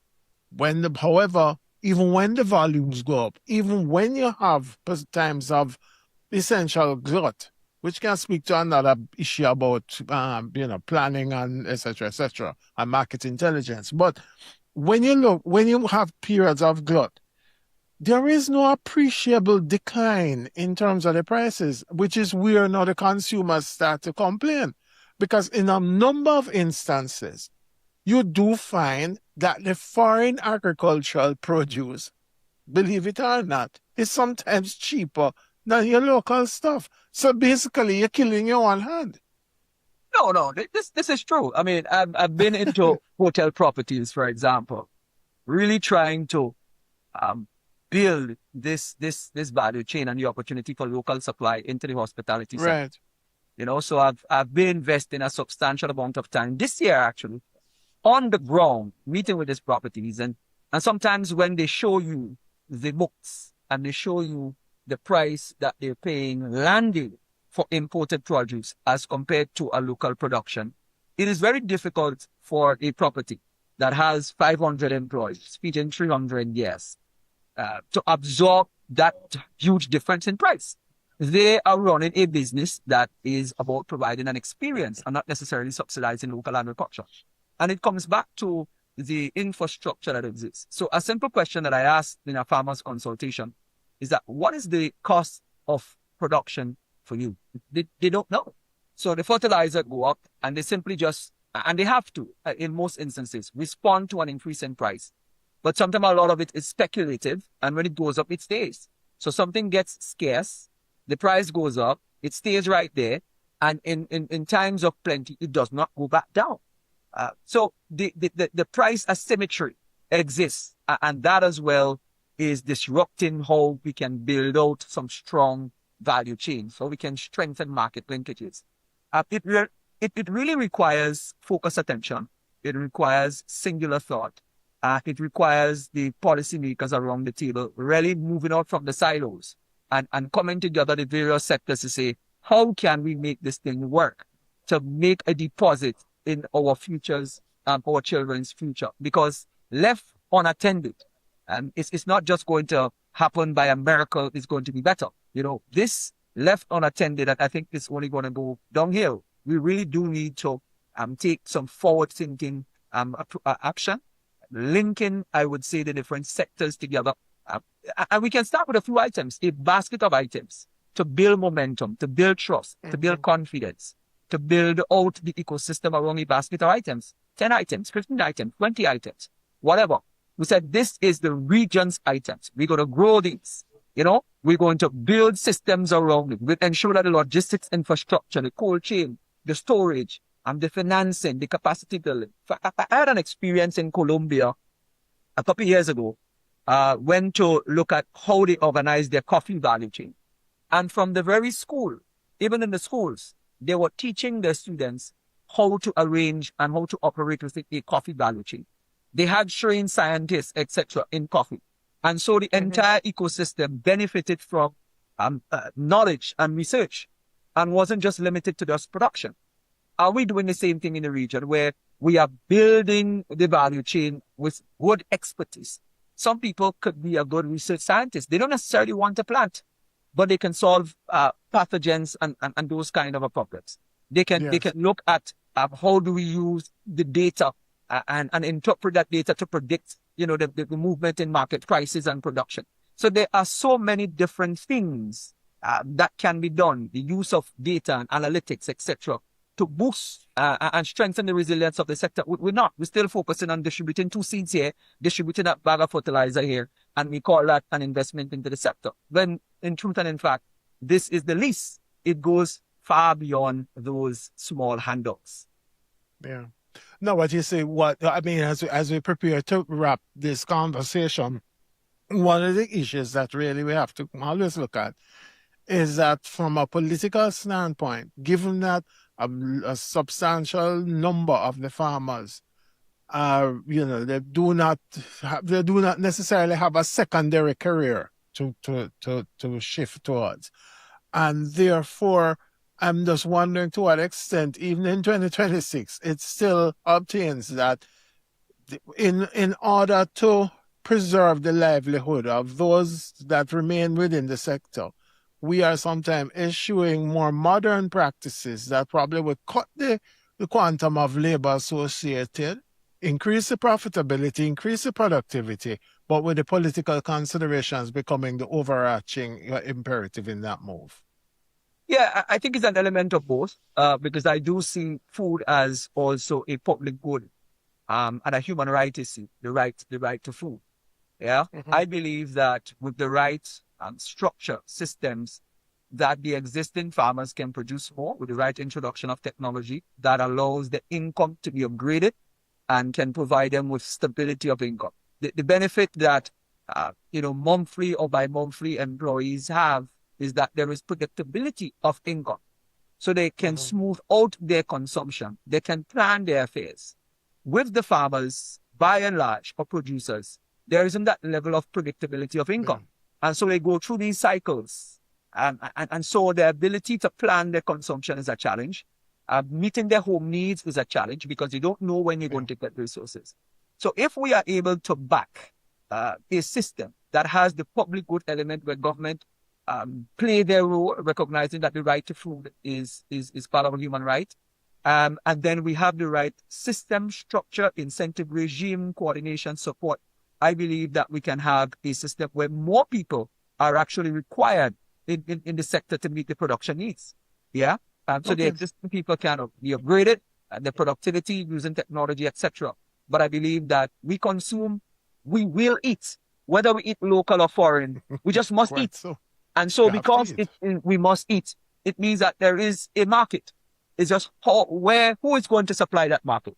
Is it the supply going to be regional, or is the supply going to be extra regional? Yeah. In closing, I want to commend though the Bahamas. They are on an active drive lately, going throughout the region. So they were in Guyana, they were in Belize. They are now, I think, heading to Jamaica, looking at sourcing food from the region because of the vast tourism market and import market that they have. Right. We are on an active campaign with doing that. I think across the region, we need to do that. You need to really open our arms for our brothers and sisters across the region and begin to trade more amongst ourselves. And that is going to boost value chains, is going to boost supply chains. There will be some displacement, but I think the net effect is going to be a region that is more resilient and a region that can respond to some of these externalities and shocks that we experience, and that continues to threaten our food and nutrition security.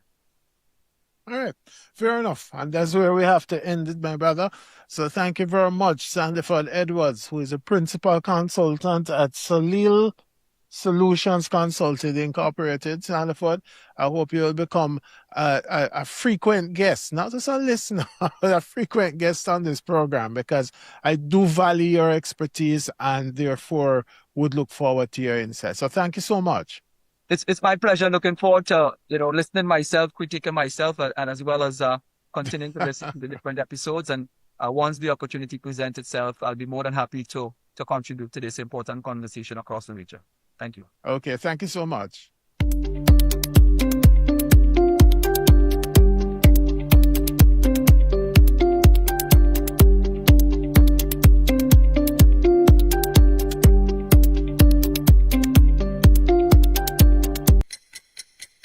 This is your Market Watch. We begin in Jamaica, where the government has recorded a fiscal surplus of $7.3 billion in April, as revenues reached $99.8 billion, supported by a 44.2% increase in tax collections. Public debt stood at 65.6% of GDP. Jamaica also unveiled a new tourism strategy targeting 10 million visitors and $10 billion in annual earnings over the next decade. Meanwhile, reconstruction activity continues to accelerate following Hurricane Melissa, with building applications valued at $68.8 billion Jamaican dollars submitted during the first quarter. In the Bahamas, tourism growth remains strong, with international departures increasing 5.3% and vacation rental room nights sold rising 9.5%. The economy also benefited from stronger banking liquidity and rising external reserves. Elsewhere, St. Lucia recorded its strongest April on record, with stayover arrivals rising 8.5%, while total visitor arrivals increased 23%. Dominica's economy expanded by 4.5% in 2025, supported by tourism and infrastructure investment, but public debt remains at 103% of GDP. In Barbados, authorities estimate that achieving their RE targets by 2030 will require investment exceeding $2 billion. In Guyana, trade with Brazil has expanded to from $58 million in 2020 to $1 billion in 2026, supported by growing energy and infrastructure linkages. Meanwhile, Belize's imports rose 21% during April, contributing to a widening trade balance. On the policy front, the U.S. Trade Representative has proposed a 12.5% tariff on selected imports from 54 economies, including several Caribbean countries, raising the importance of labor compliance, supply chain transparency, and export certification standards. Meanwhile, Turks and Caicos confirmed that it will not introduce a citizenship by investment program as part of its immigration reforms. In regional finance, Bahamian Prime Minister Philip Davis renewed calls for greater financial independence in the Caribbean, including the establishment of a Caribbean Exim Bank. The Caribbean Development Bank has secured approval for $200 million Canadian first loss guarantee, expected to unlock up to $400 million in additional financing. Antigua and Barbuda is seeking local participation in Butterfield Bank's acquisition of CIBC Caribbean, while Bermuda is reviewing reforms that could expand banking competition and allow foreign institutions to provide selected services through local representatives. Now turning quickly to regional markets and currencies, foreign exchange markets remain broadly stable across CARICOM, with most currencies holding their pegs or managed ranges against the US dollar. The Jamaican dollar trades at 158.10 to 1, the Guyanese dollar 218, Trinidad 680, Suriname at 37.56, and the Haitian gourd traded at 130.93. The Jamaica Stock Exchange main index declined 0.96, while the TTSC All Index gained 0.24%. Gains were also recorded in the Bahamas, Barbados, and Bermuda, while the Eastern Caribbean Securities Exchange slipped 0.82%. Top movers in the market were JPS 7%, which increased by 15%, and AS Bryden & Sons, which declined by 10.73%. Now that's it for your Market Watch. I'm Joseph Cox. Global Pulse is up next. This is CBR.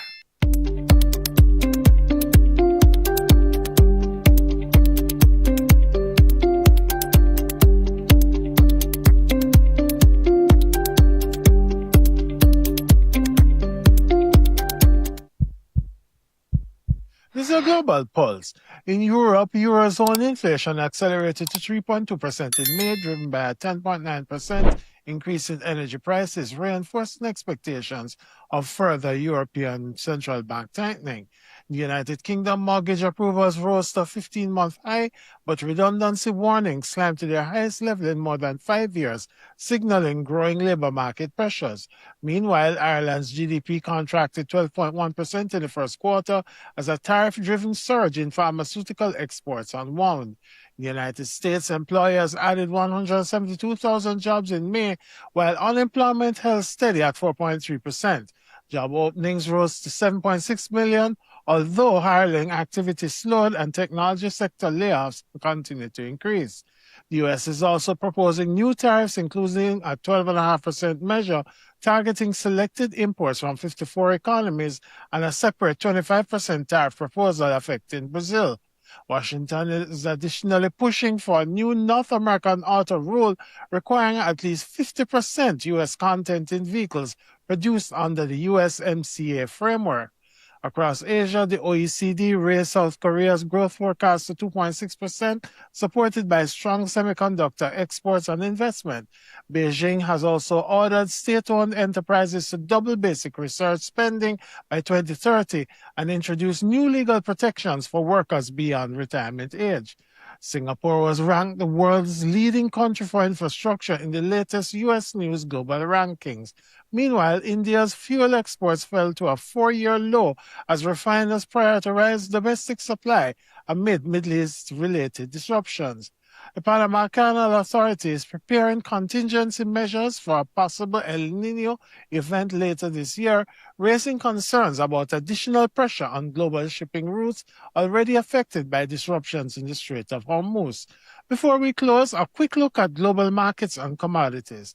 Oil prices eased, with West Texas Intermediate crude falling 2.7% to $90.54 per barrel, and Brent crude declining 2.1% to $93.01.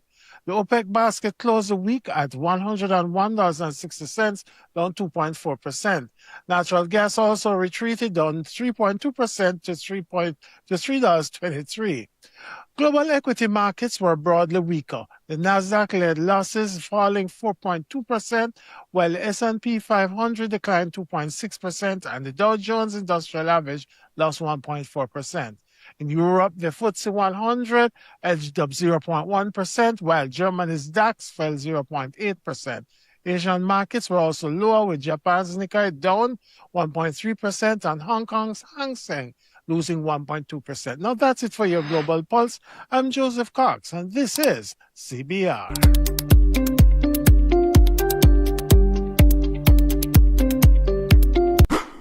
It's the Everybody Sale at New Budget Supplies. Do-it-yourself professionals and contractors. This is the sale for you. Lumber, steel, dress and form ply, water tanks, pumps, PVC pipes and fittings, toilets, bathtubs, vanities and basins, windows, paint, doors, floor and wall tiles, thin sets and grout. Up to 20% off selected items. 195 Hagleyburg Road. Telephone 923-4560. New Budget Supplies. Always the best prices.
Welcome back to Rebel Radio. Yes, and you know it's Monday. It's time for workers' time. You know, at this time on Mondays we spend some time looking at what is happening at the workplace. And I have with me this afternoon the First Vice President of the Jamaican Federation of Trade Union, Mr. Clifton Grant. Good afternoon, Clifton. How are you? UAW. Yeah. Assistant General Secretary of Confederation of Trade Union. Good afternoon. Yes, thank you. Thank you for that correction, sir. Thank you for that correction. Yes. Are you hearing me? Yes, I'm hearing you clearly. Okay, all right. Well, I know that the unions are at the table, in the negotiating table with the government.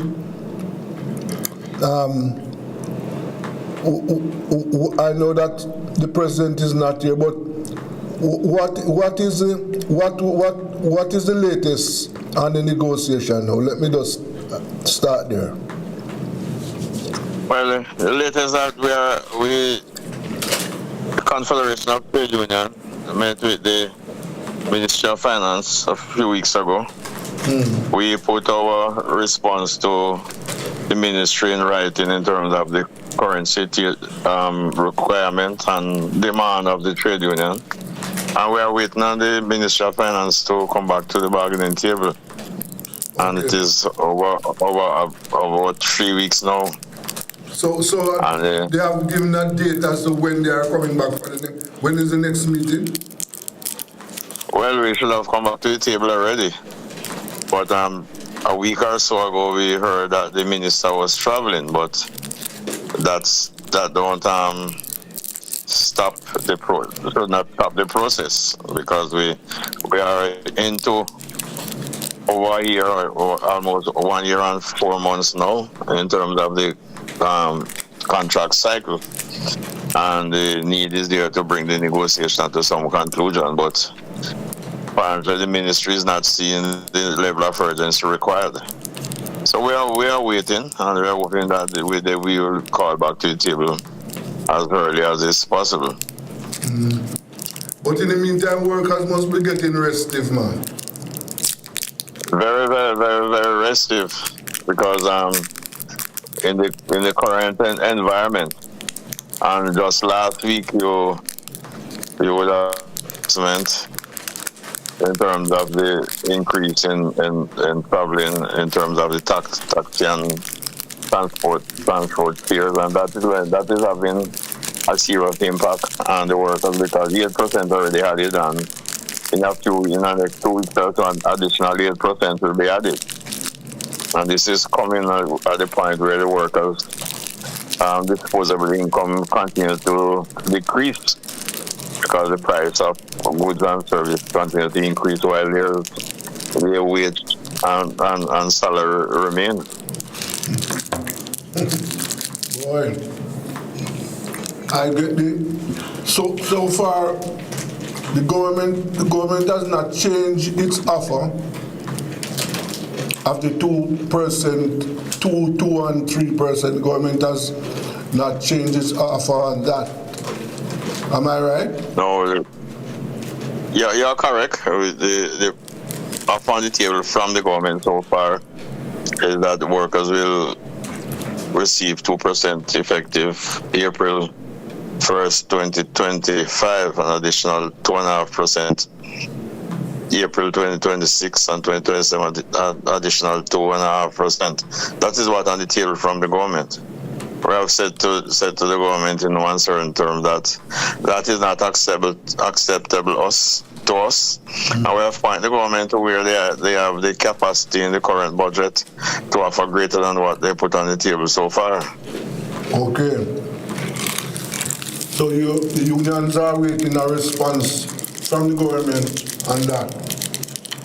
Yes, we are, and we're hoping that we will when we get back to the table, we'll seek to bring the negotiation process, at least in this phase where the workers can begin to see somewhat reasonable adjustment to their pay. Okay. In the meantime, let me take you to another workplace at university. What is the latest at the university, the workers we represent at the university? Well, in terms of the University of the West Indies, because the university hospital workers receive their adjustment in terms of the compensation review at the same time when central government received theirs. But in terms of the University of the West Indies, that process is still ongoing.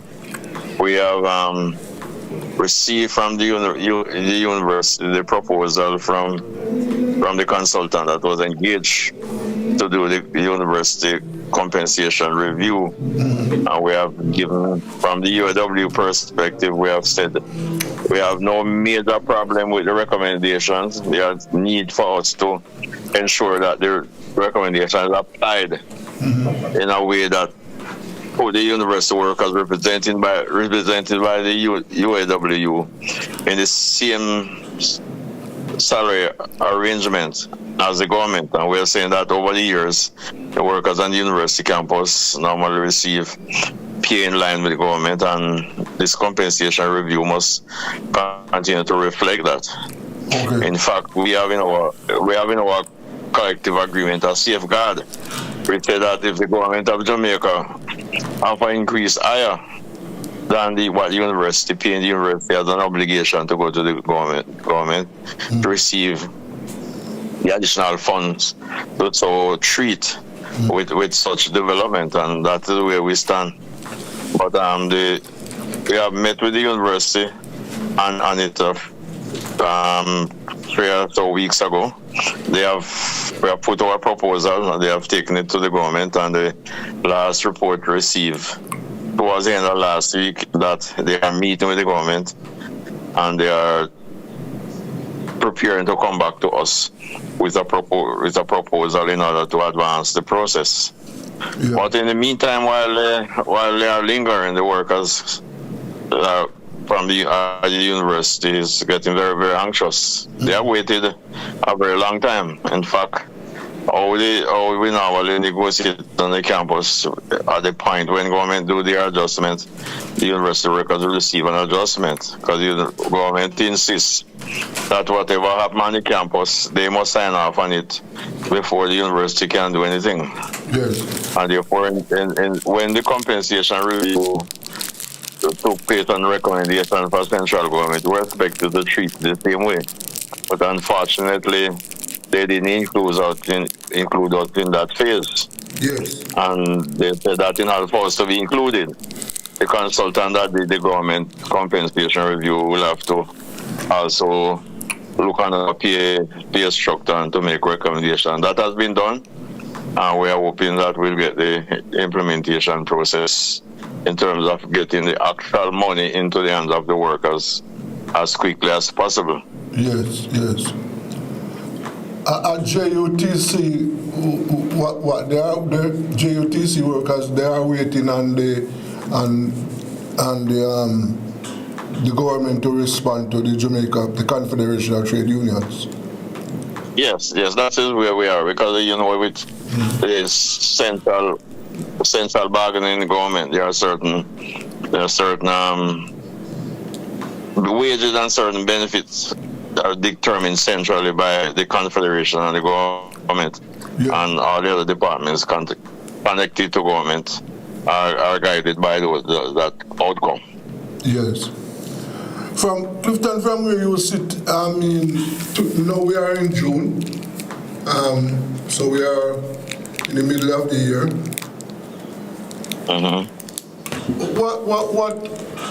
What do you see for the workers this year? Do you see this year as a bright year for workers in Jamaica?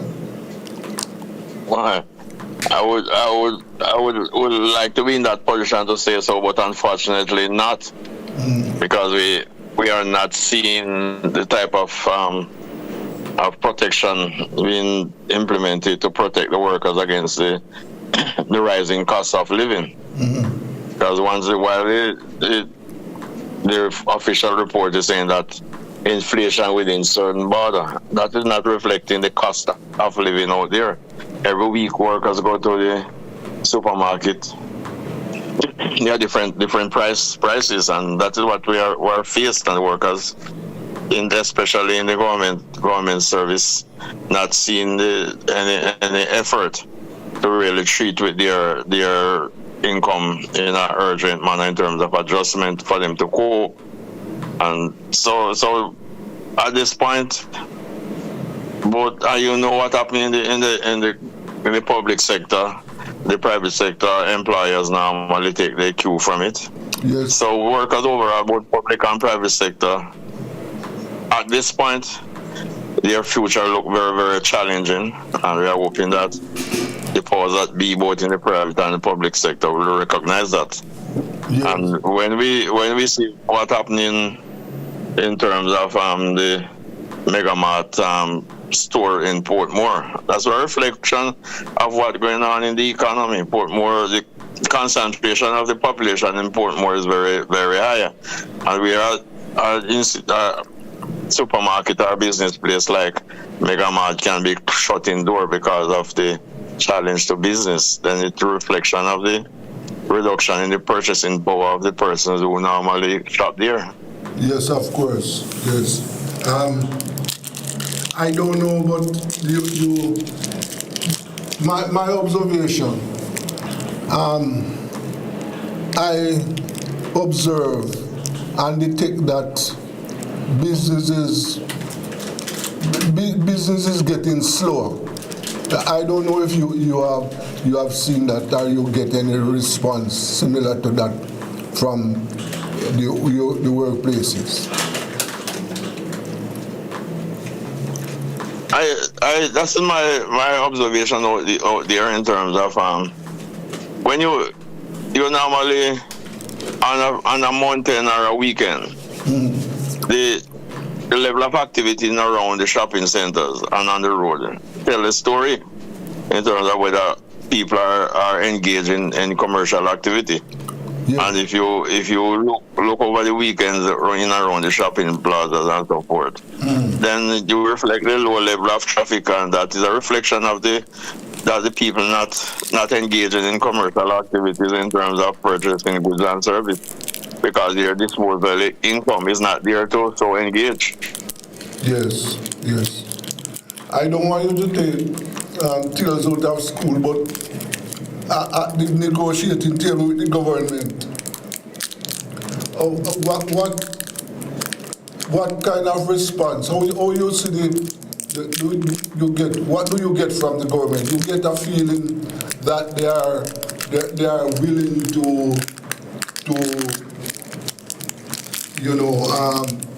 pay more, or have you got the feeling that they're not willing to change their offer? Well, the last time when we met with the minister and junior minister, or the Minister of Finance, we weren't getting the pasta from them that they are willing to pay greater than what's on the table.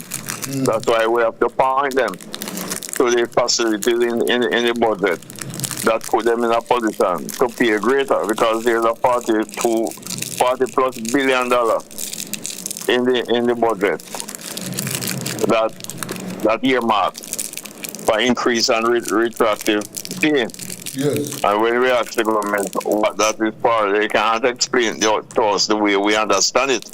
That's why we have to put our response to them in writing and show them that this is what is in the budget. And until you can show us otherwise that this money is earmarked for something else apart from treating with the current negotiation, we are holding you accountable to those figures, because the Parliament of Jamaica, in the budget presentation and budget debates, and agreeing to the budget, sign off on those figures.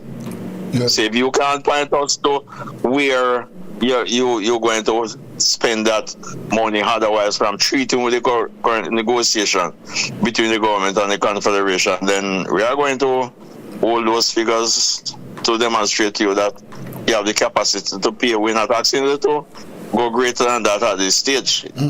At some point, we might have to do it, but at this stage, we are saying the 2.5%, the 2%, 2.5% does not reflect what in the budget.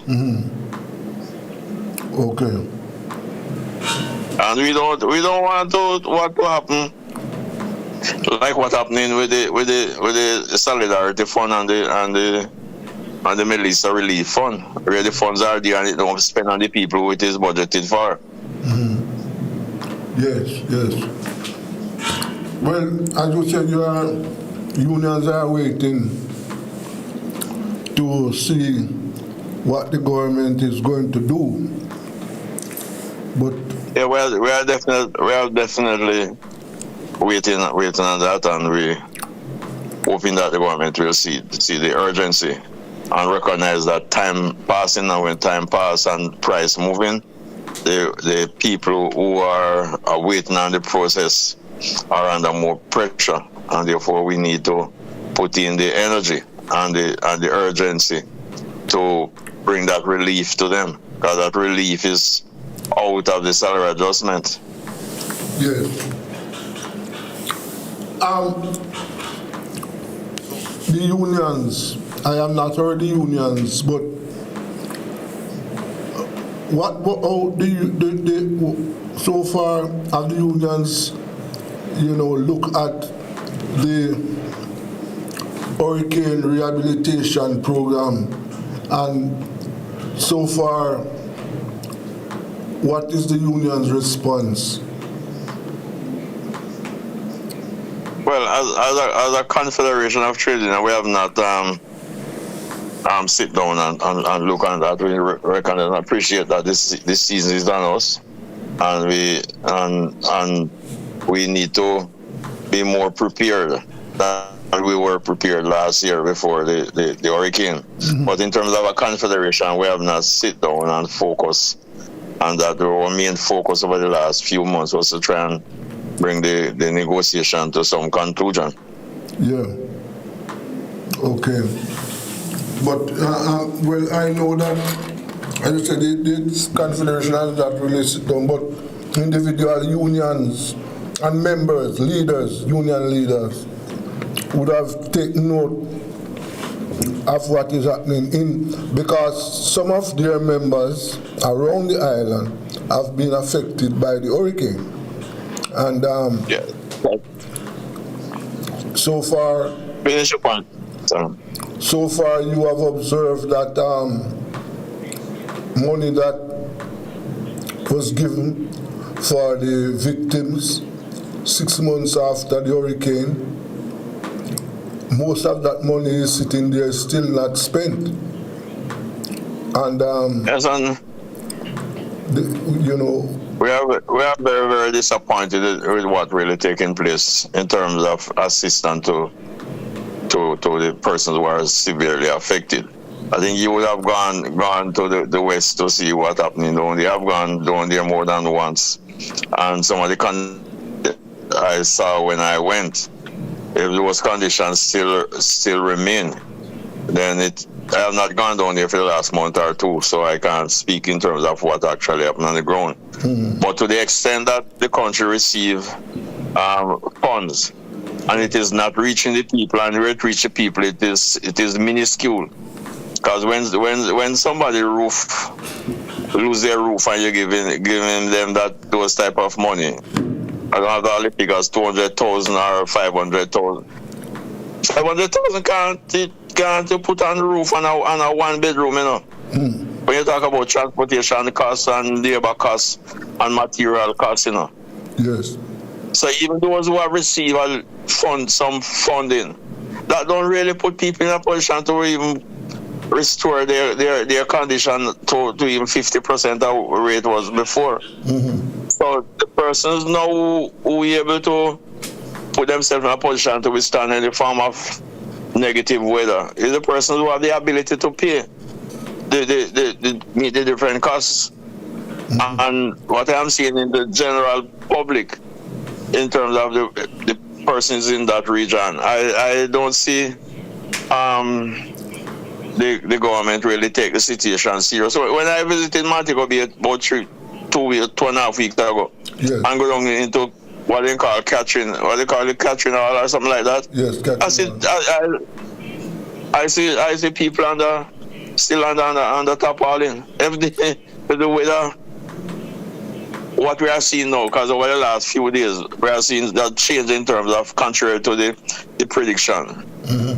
The weather changing. I don't know those persons who are still under tarpaulin will really cope if we really get any form of serious downpour and storm conditions. Yes.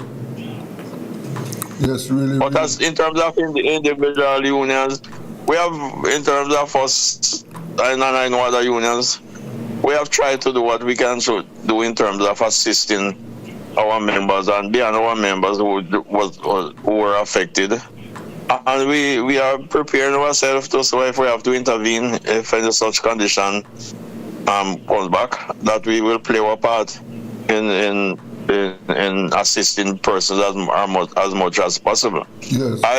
If honestly, based on how the government has treated the hurricane relief fund, if the artists and the other persons and the individual from overseas, from in the diaspora, didn't step in, I don't know what would be the condition of the people, because of more than 6 months after, we still spend less than 2% of the funds that came in that should have treated people within the first two months of the disaster.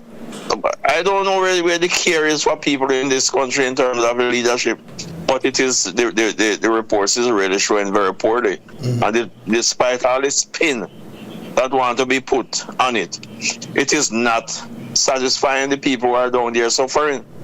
As a school down in Westmoreland, administrators and teachers have to be demonstrating, because them say the next season, when September comes, if they don't do something now in terms of treating with the damages to the institution, then they are going to be in serious trouble. So I am hoping that the administration would recognize that public relations is not putting benefits into the hands of those who are suffering. Yes, sir. I sincerely hope that is done, and that the government will speed up its actions and to make the lives of the people better. Right now I can see that there are many, and I know that there are many Jamaicans, thousands, who are still waiting, and I don't know how much longer they are going to wait. Well, one question we need to ask Desmond is, where are the houses that NHG is supposed to bring in order to relieve the people who lost their homes? Where are they?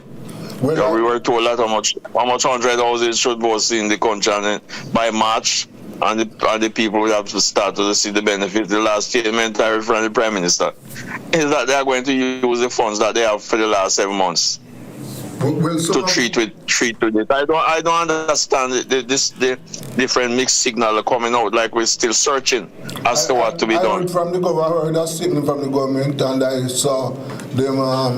There are hundreds of the units are in the island right now, and I expect that they start to distribute them as early as possible. Well, let's hope so. Not only distribute, but to ensure that people are getting to them. Yes. Well, you indicated to me that you, at the start, that you only have half an hour, and yes, and we have really come to that. So I want to thank you very much for your time, Mr. Grant. And welcome Desmond, and I really appreciate you continue your station, you and your station continue to make the effort to give the workers a platform to express their concern about their condition of employment and their ability to survive in the current economic condition. Okay, sir. Thank you very much. Yeah, man, you're welcome. Yeah. This is Rebel Radio. Let us go for a break.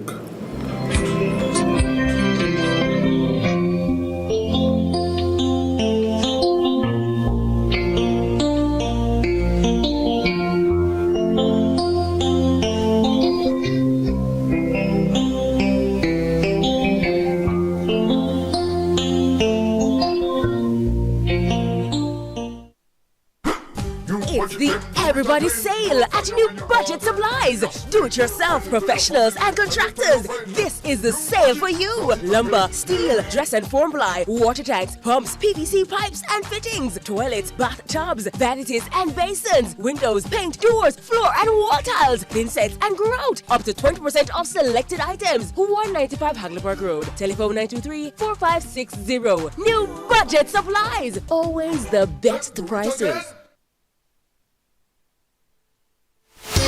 Tools, hardware, and supplies is holding up the heat this summer with your super saving summer sale. Prices are slashed on everything you need to fix up your home. Beautiful tiles, sleek doors, top quality windows, modern sanitary ware, exclusive flooring, and more. At Tools, hardware, and supplies, we have you covered for the summer. So come visit us at 279 Spanish Town Road, 4 South Camp Road, 8 Red Hills Road, or online at toolsja.com. Tools! Lion King of Hardware. So right now, I just got me a deal with Daya. So what I want, my friend Josh? Why, Richie Steven? When I stay, I do the almighty praises. And the best thing that, cause when I remember just where I am coming from, to where I'm standing now, fell to my knees in praise of your name. Thanking you, Lord, every step of the way. Oh, Father, you know I love you. You touch my heart, my soul with your mercy. I thank you, my Lord, for all you've done for me. You bless my life in so many ways. No, I will never, ever leave you. I won't be ungrateful to you, my Lord. I know that this world is all in your hand. We are your children, and so we give you praise. Oh, Father, you know I love you. You touch my heart, my soul with your mercy. I thank you, my Lord, for all you've done for me.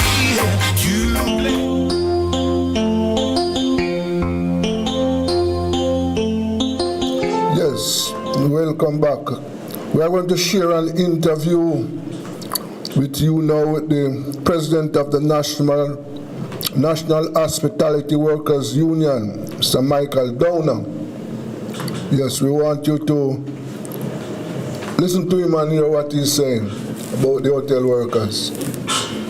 $8 billion US, and you're getting $2 to $4 per hour. It is indeed plantation tourism. Slavery 2.0. The industry sells the fantasy, but former butler Michael Downer says Jamaica's all-inclusive model is modern-day exploitation. He's now risking everything to lead a union for Jamaican resort workers. Tourism workers are not okay. Today, we break down the real cost of your all-inclusive vacation and why the truth is rising to the surface. Michael, what do you do today? Explain it to us in simple terms. I am the president for National Hospitality Workers Union to protect and preserve the rights of Jamaican people. But I have to pivot from what I know best as being a butler. I spent the better of a decade inside the tourism industry. In tourism, I saw the struggles. I saw the housekeepers the landscapers being exploited, overworked, underpaid, and I've seen it for years and years, and people have been suffering through poor contractual systems. I myself was a victim of this, so NHW was born out of conviction. Before you took on this union work and setting up this organization to defend tourism workers, you were a butler at Sandals Resorts International. How did you even get into hospitality in the first place? I got a scholarship to do bartending, and then I was doing construction in a lady's house, and she said she loved my work ethics. And I said I would love to get a job at the hotel. And she brought my information to HR, and from there, I was able to do training at the hotel. I did bartending there, and then I moved over to being a butler, because I believe that fits me best. And so you just wanted to work at a hotel? Where does that impression come from? The thing is, tourism contribute 35% of our GDP. So that is where the push is in society, to go to the tourism industry. It wasn't what I wanted to do initially, but everybody think need to get a way out, go into the tourism industry. Walk us through, what is it like to do a shift as a butler, an all-inclusive resort like the one you were at, Sandals? I was a Guild of English professional butler, and I ensure that I take care of elite guests. So it is personalized service. The working hours for a butler is very tedious. So you work to pay yourself, especially at a Sandals resort. It's shocking, but you normally get paid less than every other workers, and tip is what you rely on. So your time is extended, and for 2 days per week, it's mandatory that you do a 12-hour shift. So a butler job is never over until it's over. Okay, before we get into the details, explain to us, what is the guild you mentioned? So the Guild of English Professional Butlers are training school from England. They come and they will train you, and that is how you're certified to be one of their butlers, which are normally the top tier butlers in the Caribbean and other countries. What kind of things did you do in a 12-hour shift? As a butler, we manage everything. So a guest's vacation start before they get here. So we get their preference and we understand their allergies, their likes, their dislikes, where they want to go for dinner, excursion, spa, all of those things. So we manage the guests, we manage staff, we manage ourselves, and we manage the managers. Nobody in the resort is bigger than the guests. Therefore, we represent the guests. What were some of the guest requests like? Well, we are dealing with different personalities, so we are trained to accommodate up to 8 rooms, and that is not 8 individuals, that is 16 people with different likes, dislikes. You're covering 8 rooms at once, is that what you're saying? 8 rooms and a shift. And if your partner is off, you'd have to do a double shift, and that is from 8 a.m. to 8 p.m. So you will cover breakfast, lunch, and dinner. All requests from the guests, all 16 individuals. It is yours to do. You have to manage your time. You have to ensure that everything is being done. The job that you do will tell you how much you will be compensated in tips, because what you get base pay is lower than the base pay for all other team members. And what you rely on is the tip. So you extend the hours. What's the base wage? The base wage is minimum wage in Jamaica. And currently minimum wage is at 16,000 Jamaican, and that is approximately $90 US. Per day? No, per week. Per week? $100. Are you comfortable saying what about the tip portion, what that looked like per week, and whether that was sufficient for you? You're asking, was that sufficient for... I mean, give us a picture. Did it cover only expenses, or did you have enough to go over that? So in Jamaica, we have a terminology that says hand to mouth. But the salary that tourism workers get in Jamaica is hand to chest, because it cannot reach the mouth. So it's at the chest. It stops at the chest, right? It means that you can barely cover your essentials. As a butler, again, you will make a little bit different because it is depending on the work that you do. And the thing is, it is not guaranteed that you're going to be tipped, especially working at a Sandals where the mindset is tip free. So there's a bit of hypocrisy. There is no tip here in Jamaica, but Sandals in Barbados, they are allowed to collect tips. So that is inconsistency. How do you explain that? I would love to explain that, but I don't think I'm the person to explain that. Right. I think I read somewhere recently that the whole butler concept comes from British colonial days and colonial society, and that really took me back a little bit. It is indeed plantation tourism, if you ask me. And as a butler, just going back in history, you were the closest to the master. And they call it the Great House. Who used to live in the Great House? The Master's Suite. Who is in the Master's Suite? Who is the master, right? So it is slavery on steroids. Slavery 2.0, for lack of better expression. Right? So it's the more palatable version of it. But what still remain exploitation. What still remain is no regards to dignity for the Jamaican people. I'm not demonizing tourism because I worked in it. I love the experience. The most important thing, I love the relationships that I was able to develop over time. I've been taught by many. It's not the brand that I'm attached to. It's the people who work with limited resources, limited support, limited respect.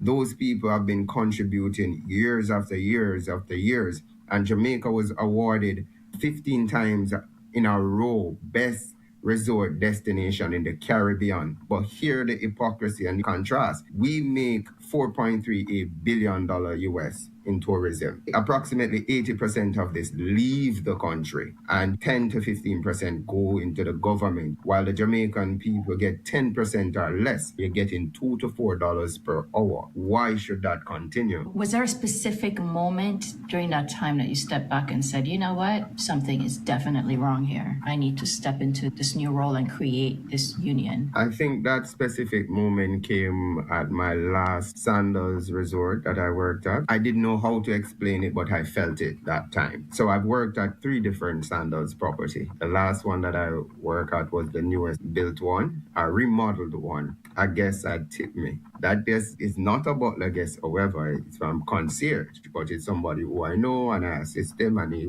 was appreciative of my assistance. After that, what happened is that you're saying that I had solicited tip because the guest complained that the concierge worker did not do what they're supposed to do, and only Michael was able to assist him.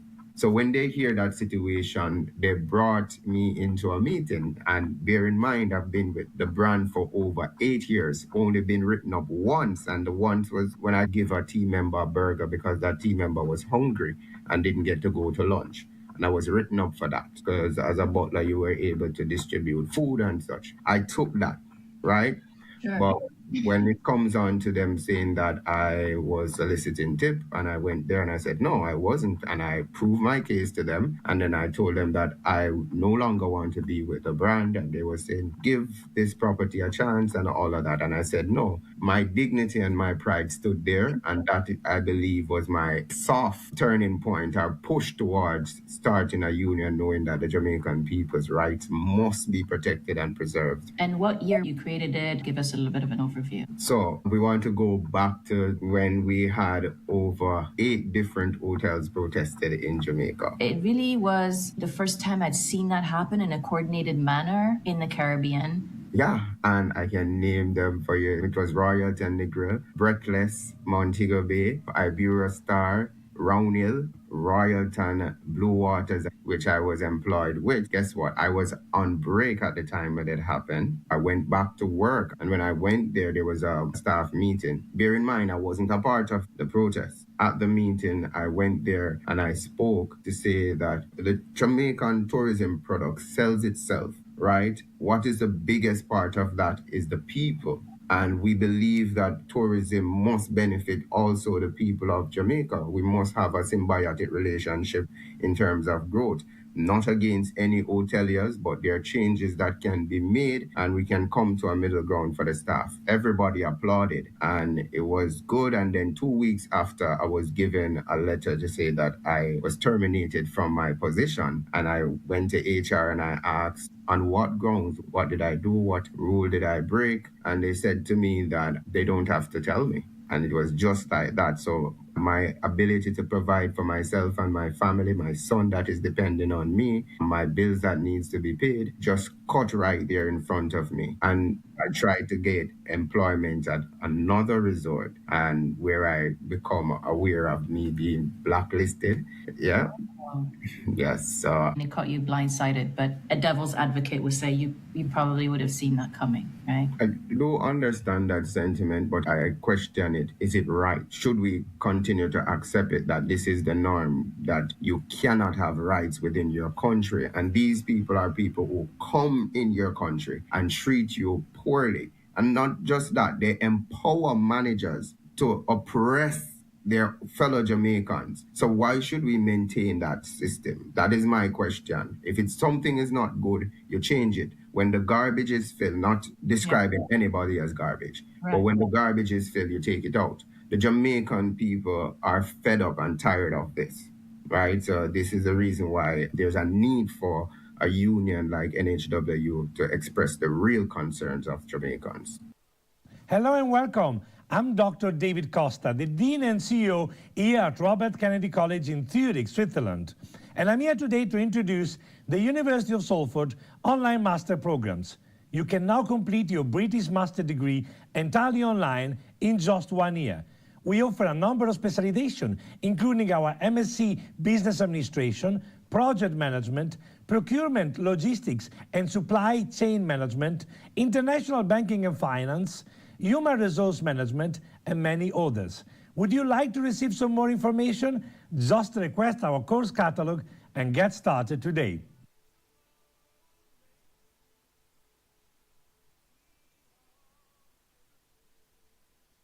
Doctors hate me. I'm not 30, I'm 75, and I do Tai Chi chair workout every day. Just 7.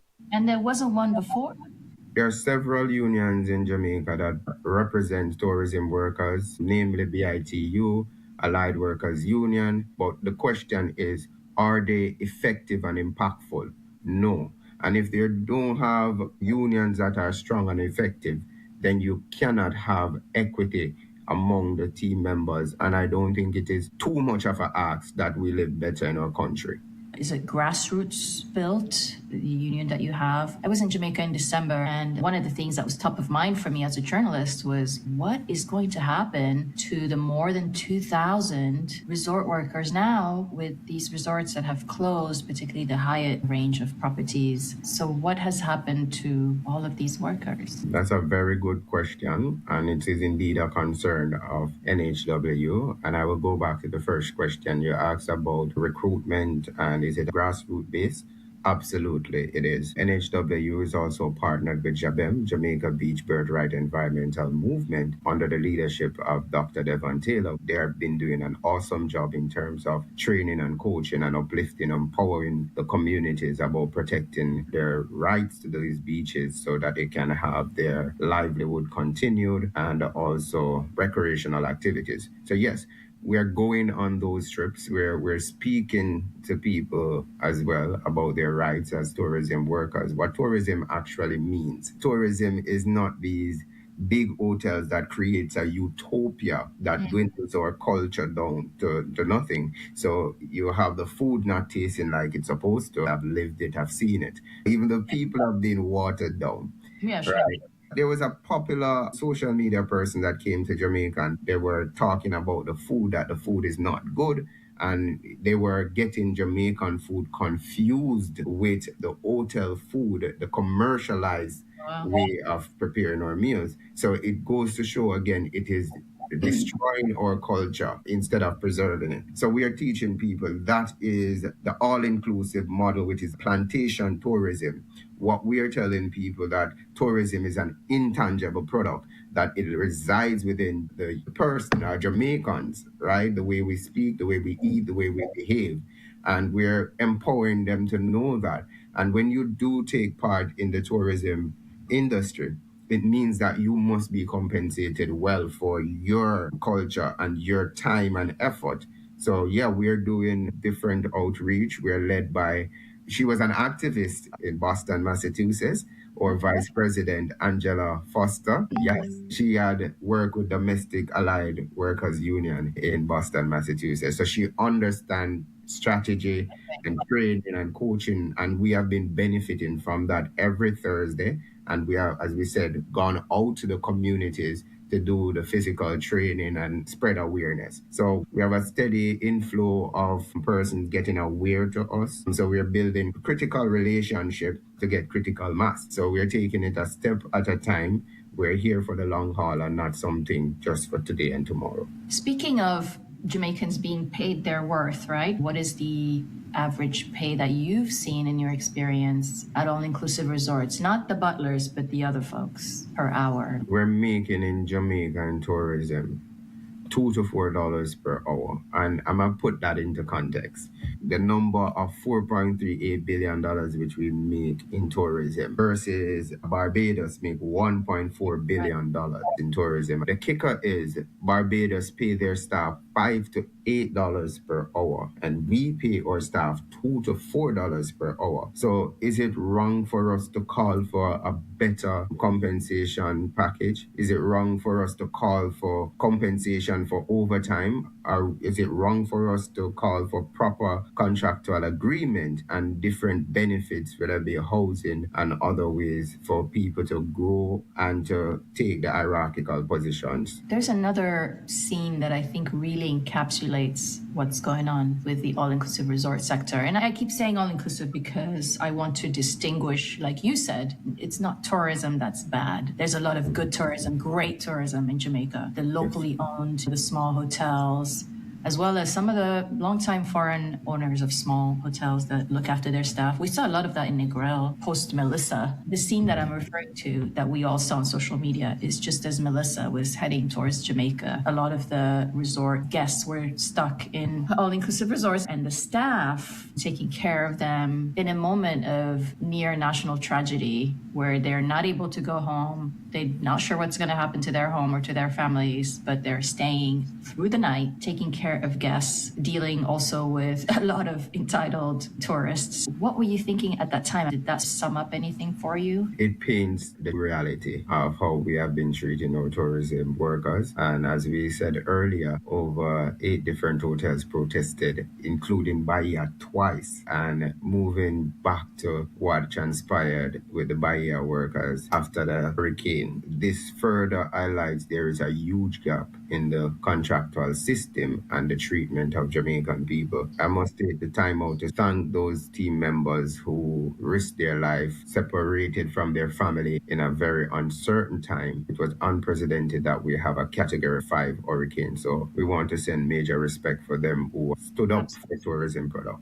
Absolutely. To me, it was kind of heartbreaking to hear afterwards. And obviously, I don't have the numbers, but at some of these properties, they were not even given a care package after that, and they were not paid for the hours that they stood there and took care of guests overnight. Even during the storm, put on your bed from 3 o'clock in the morning, stand up on your foot till 1 o'clock in the night, work, cook, as I'm a chef. So we not get no clear package, nothing at all. What was your reaction when you saw that? The reality of Jamaicans, it's sad. And firstly, just look at how the people are gathered. Remember, the resort is closed. That means that you have a lot of space in order to properly assemble the people and now speak to them in a dignitary manner. To respect that they are Jamaican citizens, they are human beings. Treat them as such. Accommodate them. That's the first thing. Secondly, the Voice Media did a report that Jamaicans are suffering in silence. The tourism industry, directly, indirectly, employ over 500,000 Jamaicans. And a majority of the people are suffering in silence after this. Imagine you work at a facility for over 5, 10, 15 years, and all you can look at is 2 weeks severance pay. This happened because of their improper contractual agreement.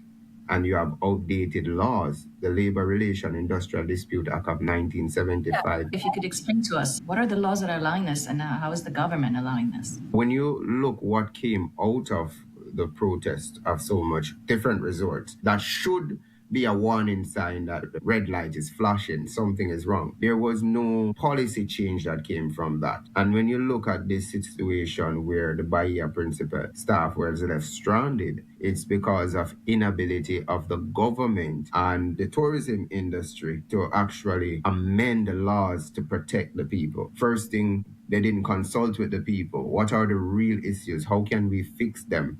and the law that needs to be updated wasn't updated. Imagine using a computer from 1975 to operate in 2026. How would you get on? We look at other countries, like for example, Turks and Caicos. I think in 2013-14, they put in progressive laws in terms of tourism tax, and then they ensure that that tax go to the Turk Islanders.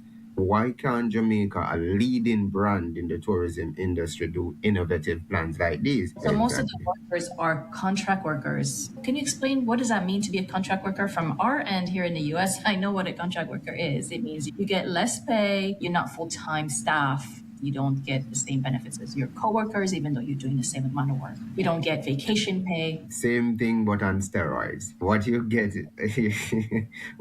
get also in Jamaica, you are susceptible to manipulation. A lot of the managers and the supervisors will now have informal relationship or intimate relationship with team members in order for them to keep the job. You have a very dangerous system where women are exposed and susceptible to these practices, and it goes on like the norm. So either you shut up or you get out, and I got to see the reality of that. And that's harassment. Yeah, it is. But given the way how it is being done in Jamaica so subtly, and people are unaware of these things, and if they do speak up, they're running the risk of losing employment to provide for themselves and their kids.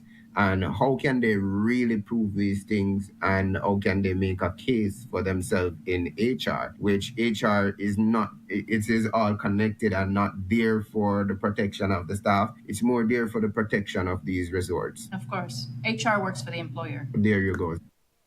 I'm 66 and I have more energy than I did at 45. I stopped going to the gym and started doing chair Tai Chi for men over 50. Men over 50 should not be running, lifting, or crunching. There's a smarter way. Tai Chi chair workouts. In 1 week, you'll move better than 90% people of your age. In 2 weeks, you'll have a toned body. In a month, your wife won't believe your results. Here's a personalized Tai Chi chair workout plan designed especially for beginners over 50. These beginner-friendly exercises.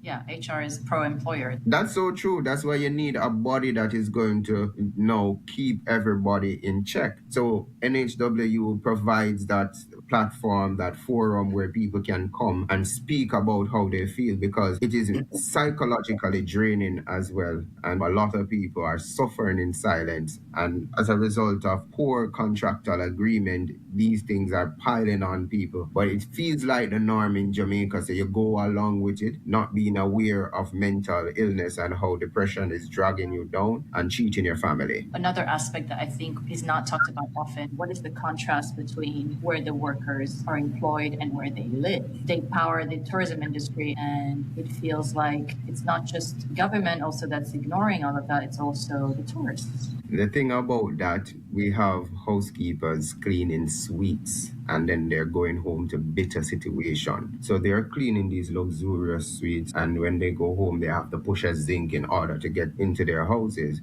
I saw that the government is saying that any hotel that comes into the country building properties, they must build housing solution for the team members, for the Jamaican people to understand, because a lot of times they use the word development to overshadow neglect and disrespect. So what is happening in this situation? We are not considering the people, no consultation with the people. We are not considering the culture and the nature of Jamaican people. It is not our culture and nature to live in high-rising buildings. Jamaicans want to have their houses, want to have their homes where they plant and they grow their family. And the thing is, tourism workers contribute the most to NHT, that is our National Housing Trust here in Jamaica. They contribute 2% of their salary weekly, coupled with 3% that the employers must pay by law, right? So there's 5% going to NHT. What we are pushing as a union, as a movement, is to say that people who have been continuously employed in the tourism industry, they must be given a pathway from rent to own so that they can actually have a home one day. And those who have been 5 years continuous service,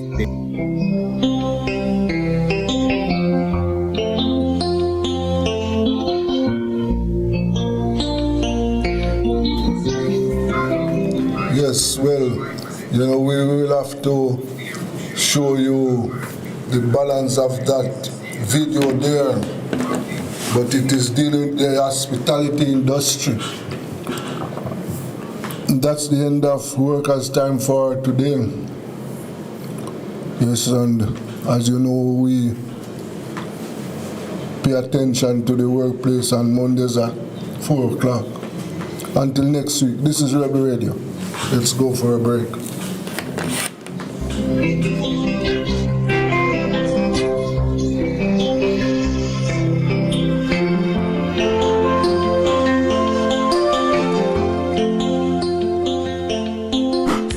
It's the Everybody Sale at New Budget Supplies. Do-it-yourself professionals and contractors. This is the sale for you. Lumber, steel, dress and form ply, water tanks, pumps, PVC pipes and fittings, toilets, bathtubs, vanities and basins, windows, paint, doors, floor and wall tiles, thin sets and grout. Up to 20% off selected items. 195 Hagley Park Road. Telephone 923-4560. New Budget Supplies. Always the best prices.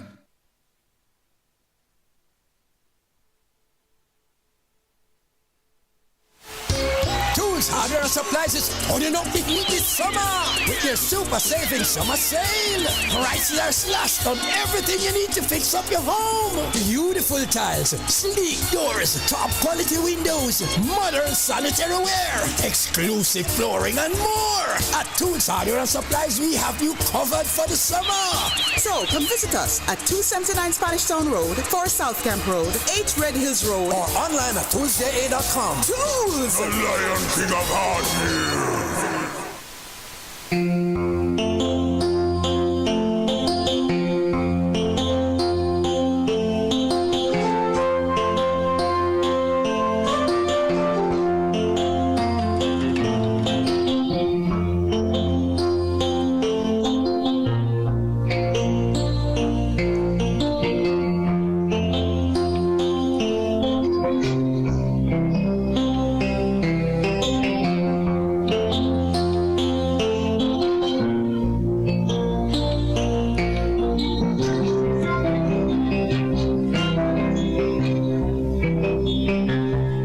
Maybe he needs to turn up his volume. Here is how to comment during the Frankly Speaking show. Hello, Winnie. On your computer, look to the right of the video. That's your live chat hub. Click the Say Winnie, Something you're box at back. the bottom, type your message, and hit enter. Boom, you're live. On the mobile app, it's just as easy. Tap the live chat button right under the video to open the window. Pro tip, if you're in full screen mode, tap the screen once and hit the chat icon to see messages without Winnie. Can't type? Check two things. Make sure you're signed in and see if subscribers only mode is on. You might need to sub and wait a few minutes. Keep it respectful, follow the mod's rules, and have fun.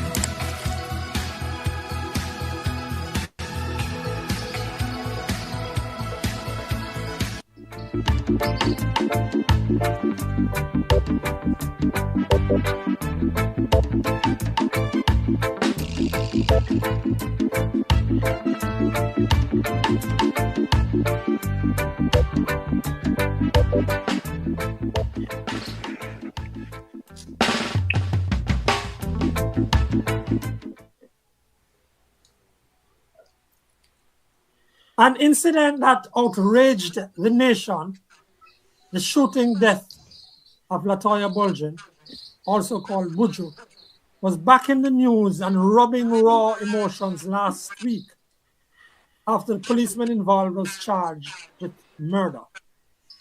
Good day. This is episode 213 of the Frankly Speaking Jamaica podcast. We will explore the developments in the case and consider why some take comfort in the charging of the policeman. Then we will turn our attention to a long-standing issue in Jamaica, landlessness, or at least insecurity of tenure. It has some bearing on everyday life, but has taken on sharper focus since Hurricane Melissa, especially in Westmoreland. We are expecting to speak to two counselors about that. This is episode 213, as we said. We are glad that you are watching or listening. We encourage you to send your comments or questions by a simple process identified at the top of the show, or just typing on the relevant section of the YouTube channel. Please like and share the podcast. Special thanks to regular panelists Desmond Richards and Winnie Anderson Brown, who are back with us. Winnie, we missed her last week, but she's back with us. But now to the Bulgin case.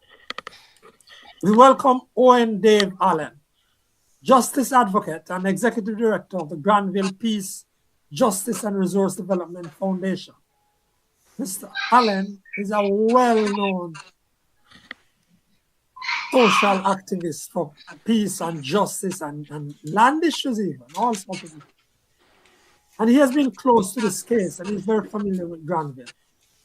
The circumstances surrounding the killing have now been seen by thousands by way of a video. We are not here to judge the case, not at all, but to consider what the latest development may mean.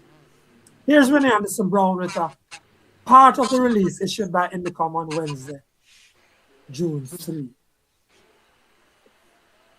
June 3, 2026. Today, June 3, 2026, a member of the Jamaica Constabulary Force, JCF, Constable Andrew Wilson, was charged and placed before the St. James Parish Court in relation to an on-duty shooting incident, which resulted in the death of 45-year-old Latoya Bulgin. The incident occurred on Sunday, May 17, 2026, in Granville, Montego Bay, St. James. Following investigative actions by the Independent Commission of Investigations, Indicom, a file was submitted to the Office of the Director of Public Prosecutions, ODPP, for a ruling. The ruling was received by Indicom on May 29, 2026, that Constable Wilson should be charged for the offense of murder. The prompt collection and analysis of video evidence during Indicom's independent investigation assisted in establishing an objective understanding of this fatal shooting incident. It is important to note that early access to CCTV, body-worn camera footage, mobile phone recordings, and other video sources can assist investigators in identifying critical individuals, verifying accounts, establishing timelines, and uncovering important evidential leads in any incident. Constable Wilson was not granted bail and was ordered to surrender his travel documents and did not interfere with any witnesses. The next court date is scheduled for June 16, 2026. Thank you very much, Winnie. It's all clear to you now that the Indicom made this announcement on Wednesday, and there were a variety of reactions. And we have brought in gentleman here, Mr. Dave Allen, Dave Allen. As I've said, is very close to the circumstances. Thank you, Mr. Allen. Many across the country will be watching this case, but talk to us, Dave, about why you were so positive about the murder charge being laid. You made a lot of comments in an article to the Gleaner and other news agencies. Please tell us why you think this was such a sea-changing event.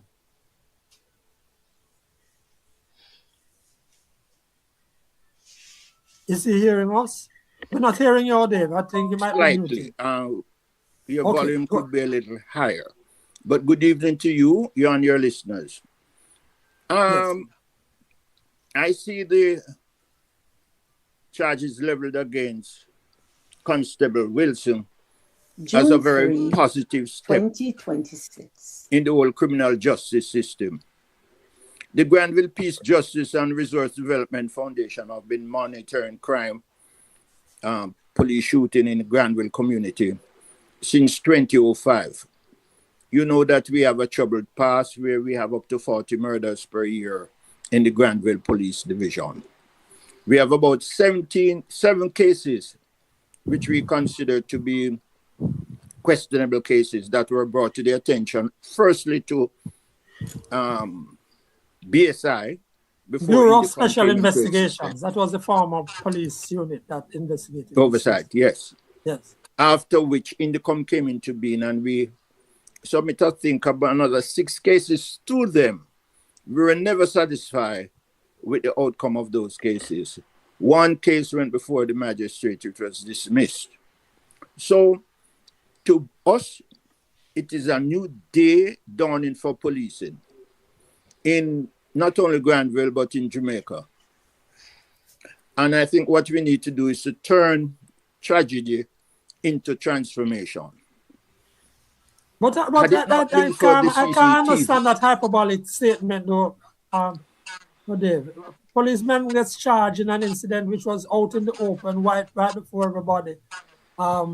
Quite unlike the other incidents, they don't take place in those sorts of circumstances. With, precisely, and therefore, yes, and precisely, because it is seen by many people accept the narrative given by the police over the years that they were challenged by assailants, and they returned the fire, and they were killed. And therefore, this is where we are going to turn tragedy into transformation. Because it is clear that if there were no camera there, we would not be having this discussion. And this is why we want to have it mandatory for body cam to be used, required for all operational police officers. So we want this to be embodied in law. We'd like also, more than anything else, the preservation of life. Human life become the highest duty of every police officer. We're pleased belatedly to hear from the Prime Minister that the preservation of life should be the default of police officers. We would like this to be embodied in law. And therefore, we are now lobbying.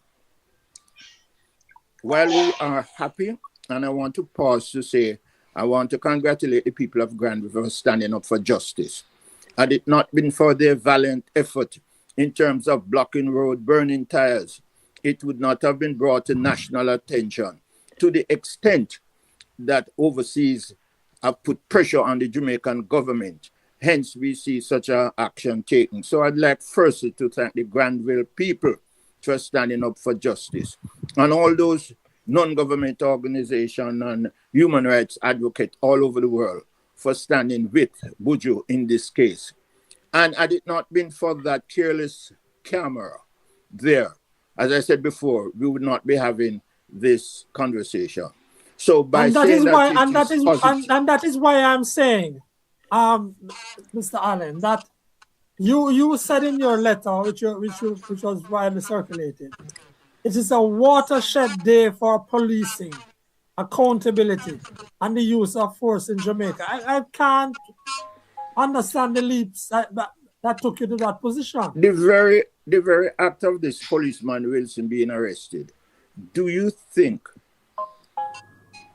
a police officer out there on duty will not be careful, cautious, meticulous in carrying out their operation from henceforth when they recognize for the first time in a long time, under these circumstances, Mr. a policeman Allen, we have is had arrested? more than 450 After 4, yes. I don't believe since that last the year, police January. will behave with impunity to the extent that they had done in Granville on the 17th of last month. Yeah, and Can you just what tell we are us a saying little that bit we about want it to be embodied now in law, the preservation of life. We have not heard the Prime Minister speak in such terms. Before that, he was speaking about meeting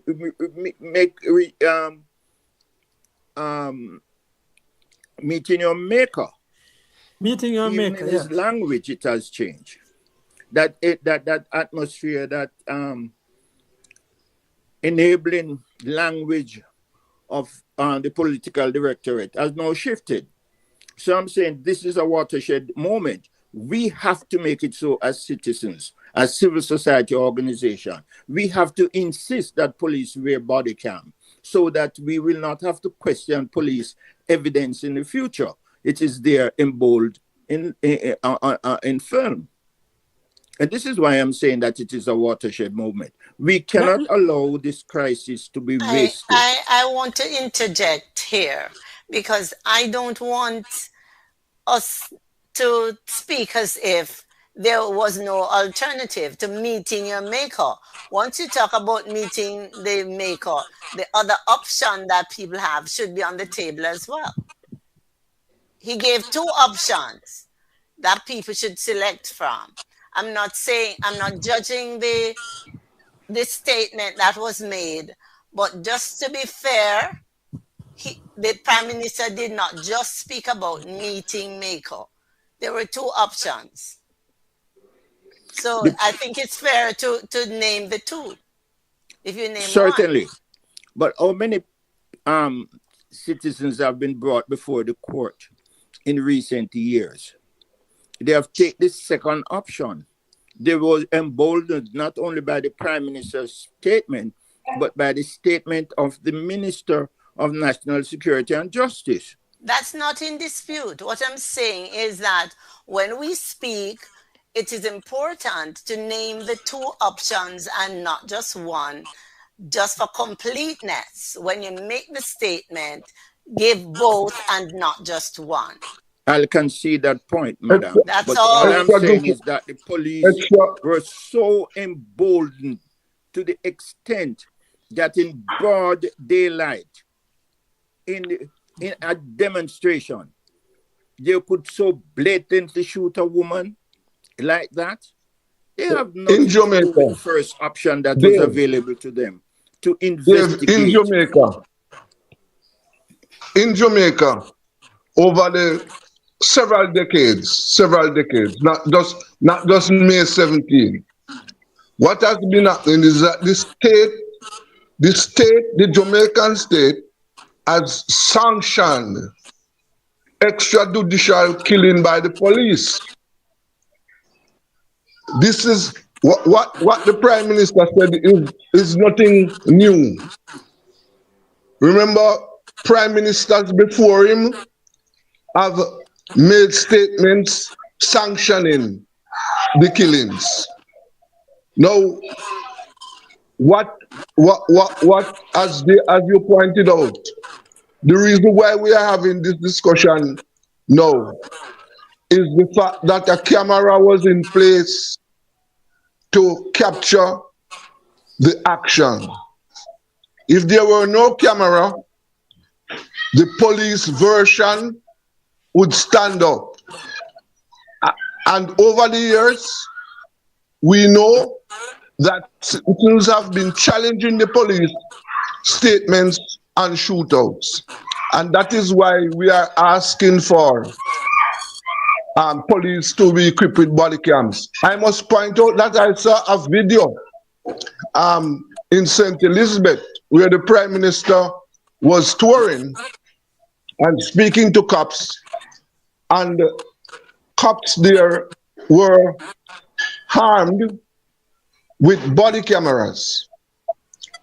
And the superintendent pointed out that 3 stations in St. Elizabeth, there are no body cameras, and cops at those stations are wearing body cams. All right, at your last community meeting. Mr. Allen, I wanted to ask you if you could help us and the viewers just understand that there were antecedents into this event, that some things started happening from January. Can you take us back and just fill us out for those of us who are not as familiar with the situation in Granville? You mentioned that once upon a time it was very violent and so forth, but can you just take us back to the January incident? Yes, I want to take it just before January. What we have seen in Granville is a remarkable reduction in crime and violence. As I mentioned before, we had killings up to 40 in the Granville Police Division per year. 40 that is for worse a year. than a civil war. Oh. We have seen a remarkable reduction. Last year it was by 74%. There's a reduction in crime and violence, about 2 cases of murder. This year we have had none.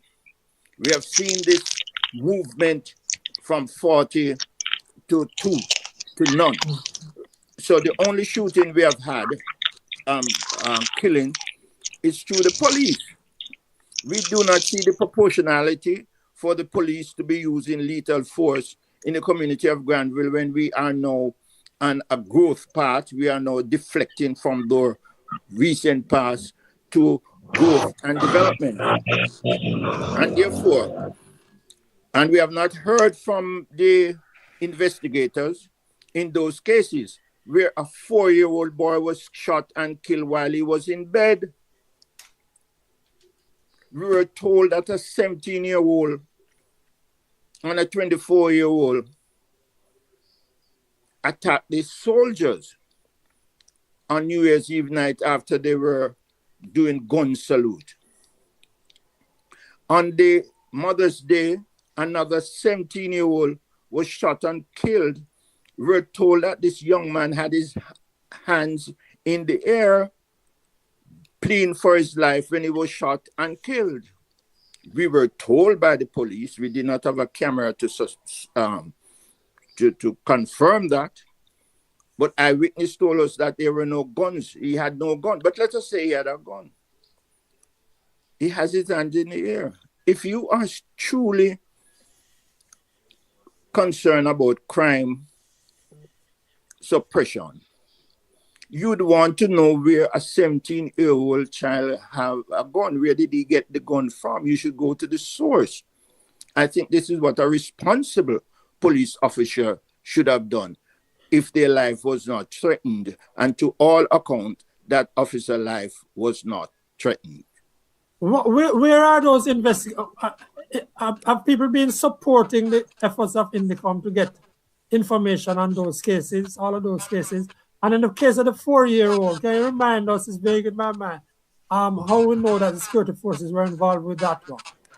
I beg your pardon, how do what? How do we know the security forces were involved with that shooting of the 4-year-old? The mother and the grandmother gave statements. It was on the radio. They stated clearly. The report was given to Indicom and everyone else. Now, we were told by officers that they were chasing these young people, those who were doing the shooting. Are you telling me that they were shooting, it is the young people who shot up the house? I don't know. I'm just saying I'm asking you she was pleading to the soldier. She was pleading to the soldier that a child is in the house, and she got another, and there was another shot, a second shot that killed the child. What we want is investigator. I'm not here to litigate the case. I do not have the evidence.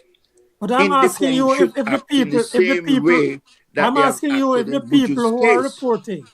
I beg your pardon? I'm asking you if the people who are reporting those cases, whether they have been cooperating with Indicom.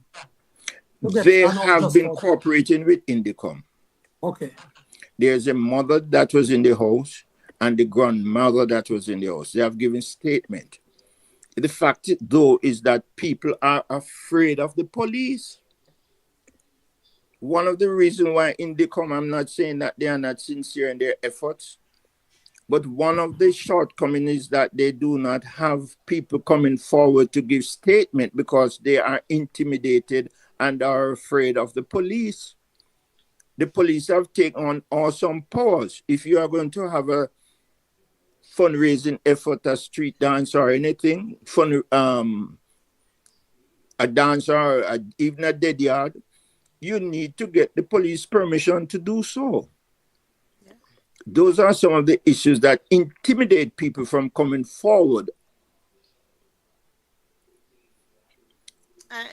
Pardon me, I don't understand the relationship between getting permission to hold a street dance or a wake.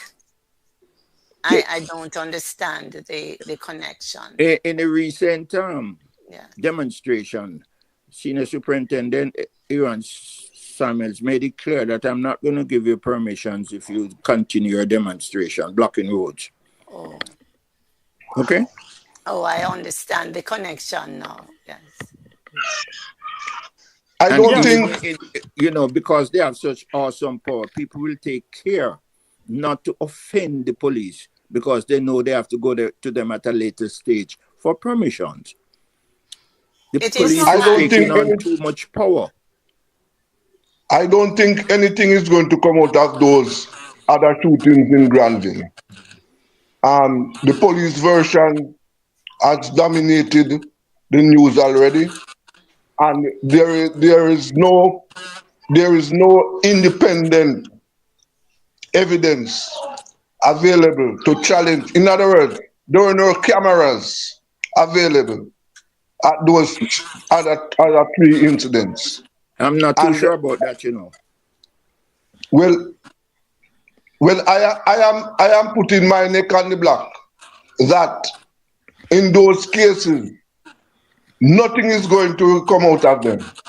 I can understand your pessimism because we have had 7 cases already and nothing came out of it.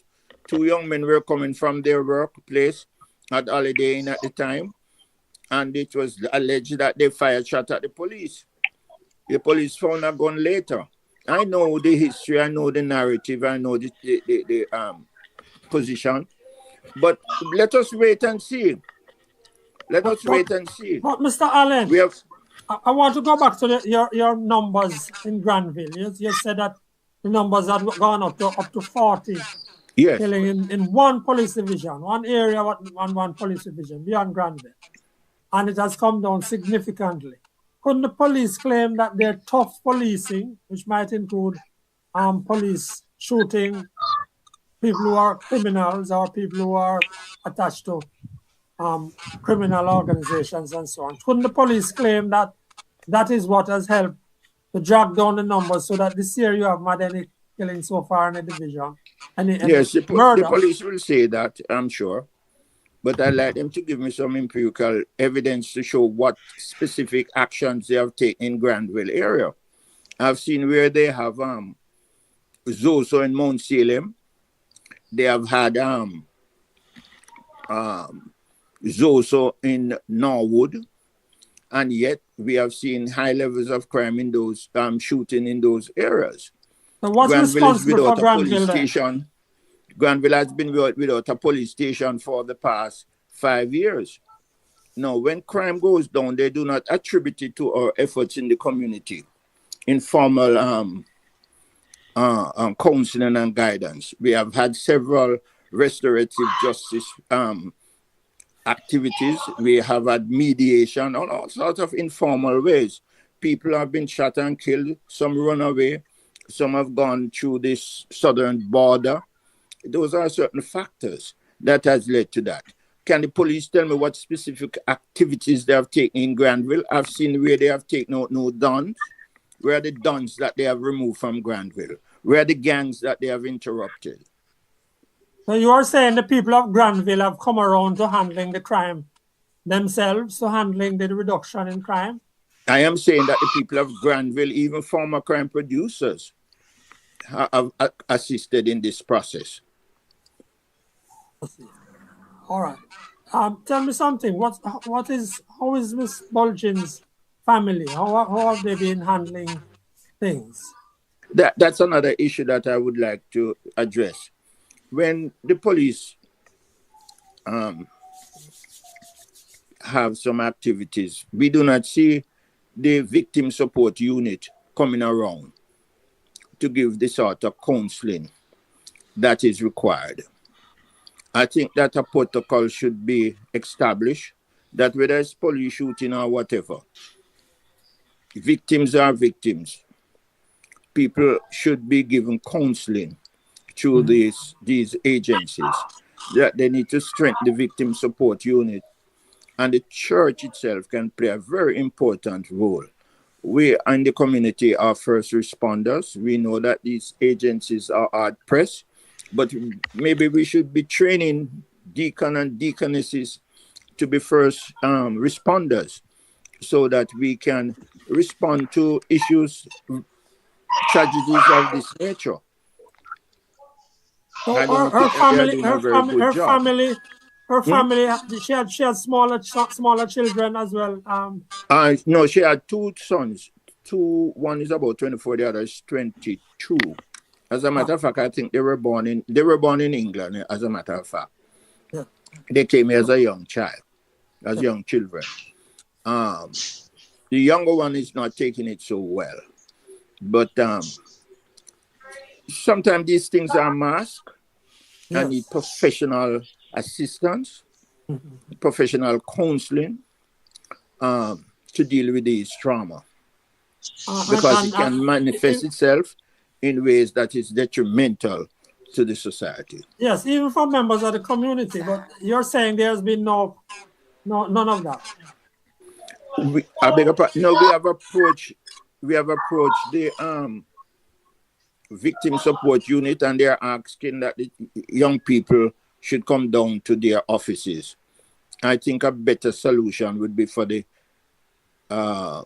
victim support unit to be deployed within the community, because it's not only you know, I don't think that we have that sort of the victim support unit asking them to come into Montego Bay. No, we have an office in Montego Bay, you know. It is a victim support unit in Montego Bay. Yes, that's what I'm asking you. And I think that they are understaffed also. But it's far better for them to come to the community, man. I mean, they need to come to the community. Yeah. And if they need outside support, even from headquarters, at least they should get that kind of support. We need that kind of support. But in the Granville situation, it is even more demanding. Can you imagine you have a 4-year-old child that is killed? Or that impact on the mother and the grandmother and the children around. 17-year-old. Those are children going to school. I spoke to two that was attending Anchovy High. They are relatives, cousins, and they cannot eat. They are not sleeping well. They need counseling. So how is the community now? Is the community calm? Is there tension? What's the nature? What's happening with the community of Granville now? And how is it? And what sort of support are people getting to get involved in the legal process? The community is maintaining sections. May I just point? Sections of the community continue to remain vigilant. They are trying what do you mean by that? To maintain, to ensure that this is not a 9-day wonder. Last night they had another candlelight vigil in that section of the community. It was proposed that they would have had demonstration every Saturday up to the funeral. The funeral service will be held on the 19th of July. Okay. But they are coming up now with other strategies to ensure that it does not remain a 9-day wonder and that justice will be done. Know that the police officer has been arrested. It is felt that the other 2 officers that were with them should also be included. There is an allegation that the body has sustained 2 additional shots. The body is in a terrible state, mutilated state. That is resulted from the body that fell out of the pickup truck on its way to the hospital. And this is why we are asking that there is a protocol, that there's some legislation to protect the body of deceased. Well, not a lot has been said about that. Initially, people spoke about that because the video showed clearly, you know, the truck being closed on the body, and subsequently we heard that the body fell out and so forth. And not a lot has been, and just the way the body was handled, it's horrible. You got 1 shot does not necessarily mean that you would have died. Were there any attempt at medical attention to the body? Not from what we saw there. But that whole business of dealing with the scene of police shootings and so forth hasn't had much discussion. has not had This- much discussion in the country. Well, and I'm this glad is you're why saying we that need you're saying that the people had suggested at one stage that they should be having demonstrations, but they're not going to have demonstrations anymore. That's what you're saying. No, But since they have their own strategy. the first thing was the demonstration was all about arresting, charging the officer with murder. Yeah. The fact that the officer was charged had somewhat it was a positive response to the demonstration. Now the strategy would have to change from the constant demonstration to some other means, to which they will be discussing a meeting in Bill on Thursday to come up with a strategy to maintain vigilance to ensure that justice is done. And wouldn't one of the things you'd all recommend is that people who saw what happened and who were there play their part in making themselves available if they are called. Because that's one of the things, as we have said, you know, that people don't turn up and give all sorts of reasons, including what you mentioned, fear, for not supporting cases. Yes, that is all in the game. We all need to ensure that the citizens, but what we also want to do is to ensure that citizens' rights, citizens are protected, that they are given the assurance that they will be secured.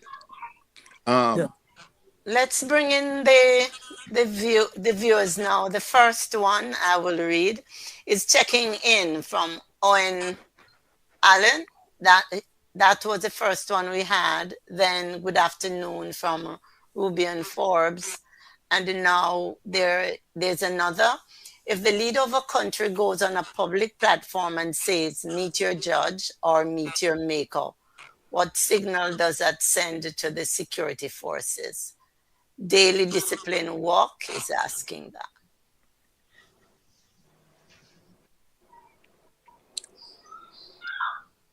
And who's going to take that? Winnie, you are saying that we must also mention that he said that there was an option. He did the other option or that. Yes, that's all I was saying at the time, just for completeness. Balance. If you mention meet your maker, you also mention meet your judge. So, and that was accepted. So that's all I say on that. That this, at least this viewer No, put Winnie. the two Who accepted options it? there. Who accepted it? Who said it was accepted, and by who? What are you talking about? All I'm saying, Desmond, The all Prime I'm saying Minister, is this. the Prime Minister's statement about me. The Prime Minister's statement about meeting your judge or your maker. Who accepted it? No, that's not what I'm saying. That's not what I'm saying, Desmond. What was said during the broadcast is just meet your maker. And I said it is important to put the two options on the table just for completeness, to quote him accurately. That's all. And the fact that it is important to quote him accurately, that is what was accepted. Make sure that the quotation is accurate. So I'm saying that this person has now put both sides on the table. Meet your judge or meet your maker. That was all I was commenting on. Well, it seems that the police choose to take the last option. Okay. Based upon practice. Are the citizens shot and killed? How many arrests have been made so that they could go before the judge? No, Dave, it is complex, you know. It is complex because you have to remember that apart from last year was the first year for 30 odd years when we had less than 1,000 Jamaicans murdered in Jamaica. And you have to understand that the people have formed an opinion that these gunmen must be killed. Because when gunmen go into a community and kill 11 people, you must expect that the people in that community must be hungry, and they would like the killers to be killed. And so there's a large section of Jamaican people who are in support of what the police is doing. Yes, I understand their fear. I live in a community where I hear gunshots at night. I have seen persons who could not even get a funeral in their community out of fear. As I mentioned, we have over 40 murders. So we have experienced that. We understand that, but I do not think that responding by killing others is the solution, because it was not killing that has brought down the death rate in Granville. Yeah, I agree with you. What the police extrajudicial killing is something that we must fight against. We would like to see the police take criminals before the judge. We would like to see investigation carried out. But we cannot allow the police to be judge and executioner. You know, and Desmond just raised the matter Before you, Franklin, Winsome McIntosh is bringing greetings, and she also says quite an eye-opener. Say a little bit more, Winsome, so that we know what you're calling an eye-opener. Thank you. Yes. So Alan is mentioning, Desmond actually mentioned the fact that many people in the society respond because of what they have experienced, because of the high levels of crime that they have seen or heard about, support police shooting and killing people, the meet their maker side of the equation. And I'm aware of that, and I've said it often, that is the case. People do support that. People support it in discussions and so on. And I would love to know where the tide is going, Desmond, whether there are more people, for example, this incident, I don't think that this incident has necessarily, first of all, we have not had a conviction. We're not judging the case. We're not determining what has happened. But just the very fact of the arrest, it doesn't determine that people should now feel,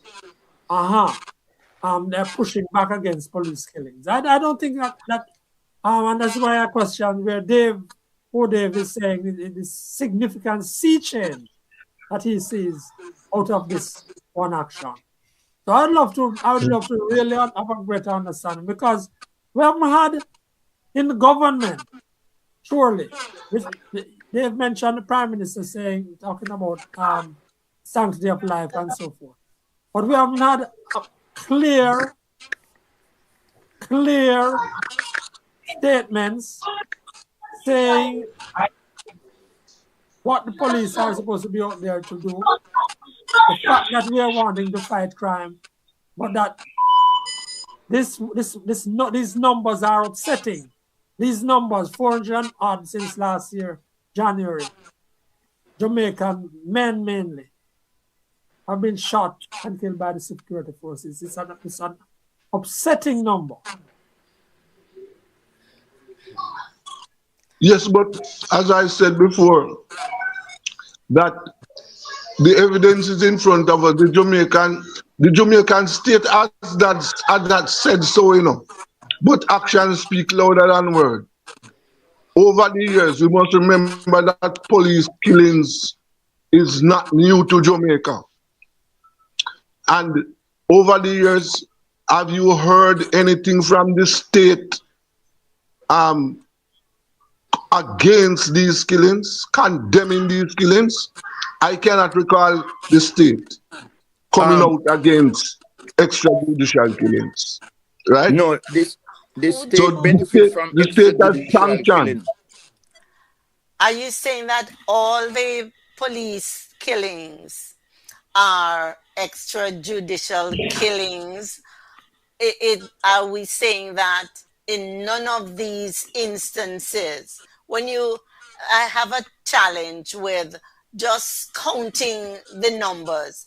And I cannot sit here and forget that policemen have been killed by criminals.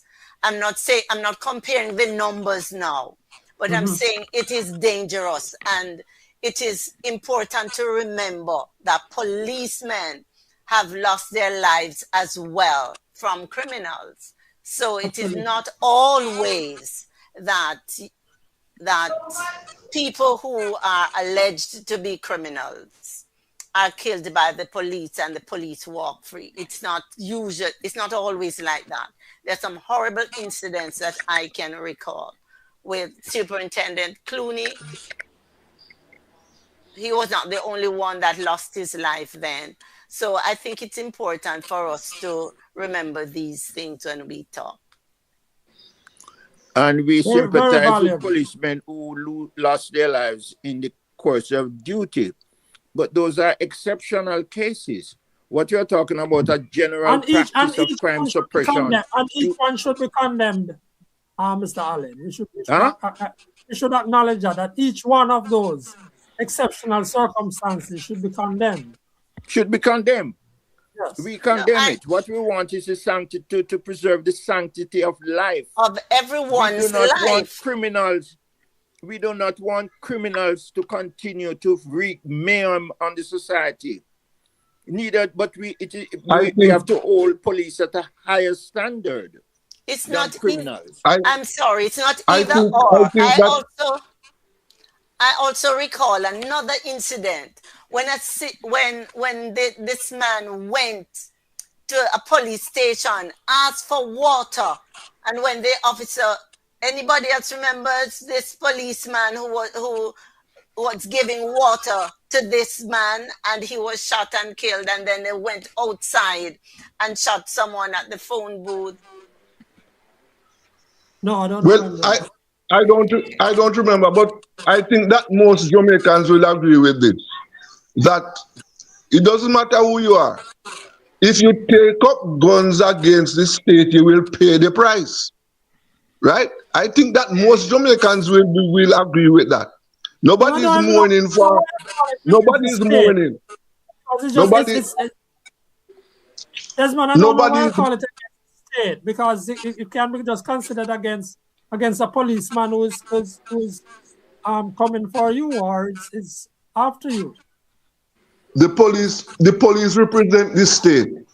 If you take up guns against the individual police or team of police, then you will pay the price. Yeah. I don't think that there's any doubt in anybody's mind for that. And nobody's shedding tears. Nobody's shedding tears for a gunman. No. Okay. We are saying that the security forces are not gunmen, and therefore we don't expect them to behave like gunmen. Which is fair enough. Winnie, you want to take on some of those comments? Yes, let me do this one that is on the screen now. Okay. Daily discipline walk.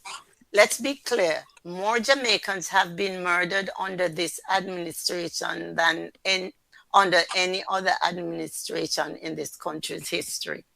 More Jamaicans have also been killed by the police under this, I suspect, administration than any other.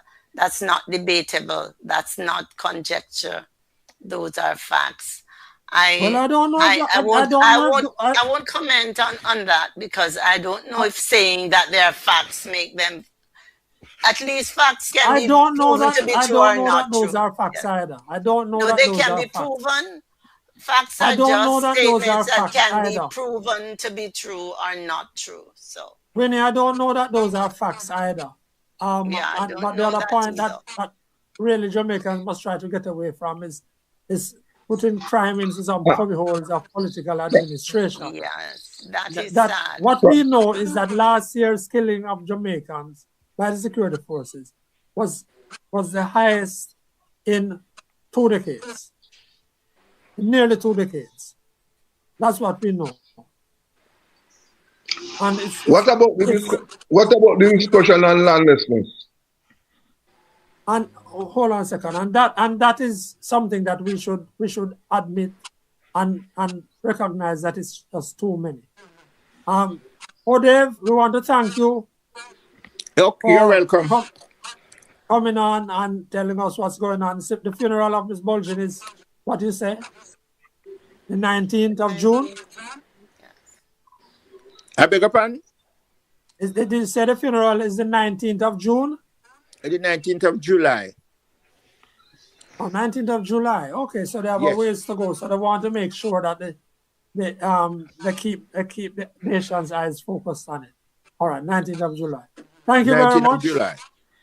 Thank you very much for your advocacy and for your work in the Granville community. Okay. That's Mr. Dave Allen. Desmond is that's Mr. Dave Allen, who is justice spokesperson, justice activist in his community in Granville. Been there for a while, and we want to thank him. Now, Desmond was just asking us what's happening to our discussion on landlessness, something that we really wanted to talk about a lot. Now, we had lined up days ago 2 councillors, parish councillors from Westmoreland to discuss the problem of landlessness, land tenure, and so on. And the councillors, Donette Foster of Cornwall Mountain Division, and Julian Chong, councillor of Sav, part of Sav. Well, much of this afternoon, we have just not been able to reach them. We have just not been able to reach them. We tried very hard.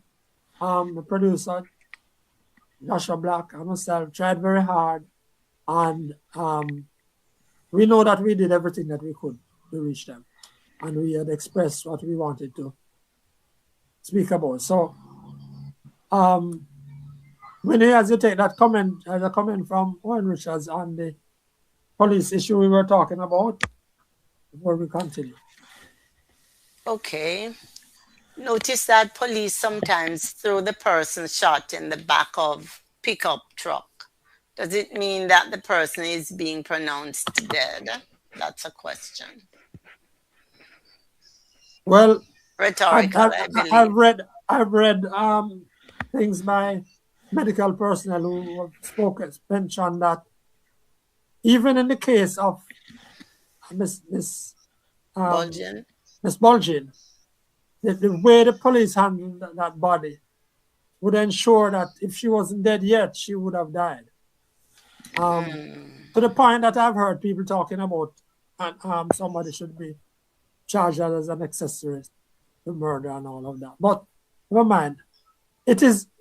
We handle bodies badly in Jamaica all the time. Medical people who I know, Red Cross who I know, have mentioned that on accident scenes or on shooting scenes, just on traffic accident scenes, I'm talking about traffic crashes, the way we handle the bodies, pick up the bodies, almost ensures that we're going to provide long-term damage to that person, or spinal problems. When was the last time? When was the last time you see an ambulance marked police? Well, may I read this comment, because the question I asked about A.A. Allen shared that Police Constable Dwight Gibson was allegedly killed by some of the men killed at the Brayton 7 killings after he was asked for a drink of water by his killer at the Above Rocks police station. That's it. That's the story I was asking. Okay. And daily discipline walk. Nearly 12,000 Jamaicans were murdered by criminals between 2016 and 2025. More than 1,400 were fatally shot by the security forces between 2017 and 2025. Those are the numbers. Can you look it up? All right. Thank you. Daily discipline walk. Desmond has been following the numbers for years. And we're going to ask Desmond to look up the numbers and come and present them again next week. We're giving Desmond that assignment to. He has been watching the numbers for 30 years and used to tell us how the numbers go over 1,000 a year. Desmond, we're going to give you the assignment of looking up the numbers of the police killings and everything for next week. That's your assignment.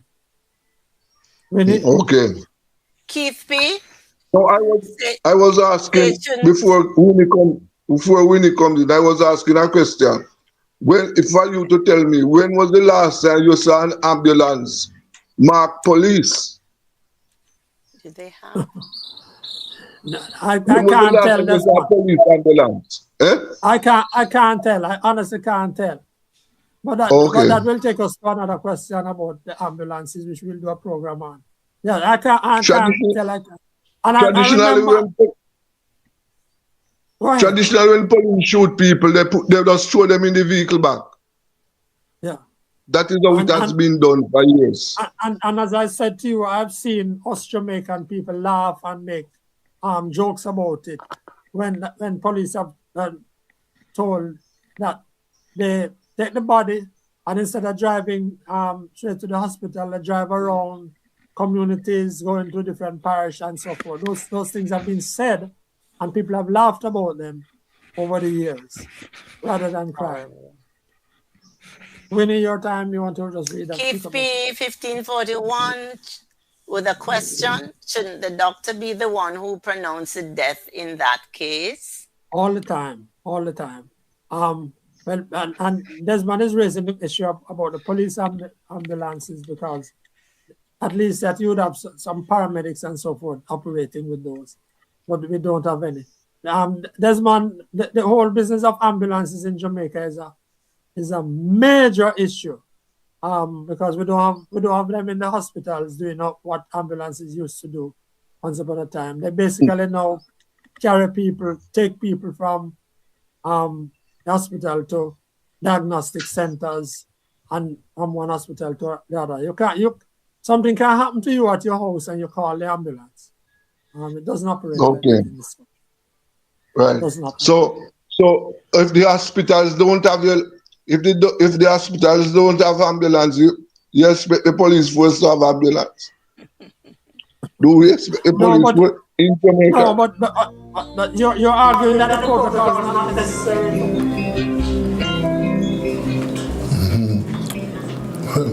That's the end of today's show. Thanks to all my listeners and viewers. Thanks to my technical operator, Kevin. And as usual, we're appealing to all road users. Take it easy. Last weekend wasn't a good weekend at all for too many accidents on the road.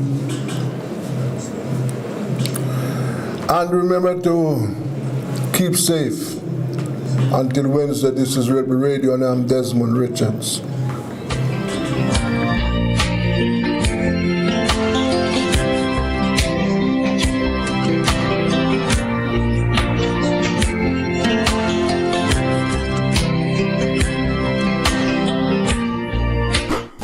It's the Everybody Sale at New Budget Supplies. Do-it-yourself professionals and contractors. This is the sale for you. Lumber, steel, dress and form ply, water tanks, pumps, PVC pipes and fittings, toilets, bathtubs, vanities and basins, windows, paint, doors, floor and wall tiles, thin sets and grout. Up to 20% off selected items. 195 Hagleyburg Road. Telephone 923-4560. New Budget Supplies. Always the best prices.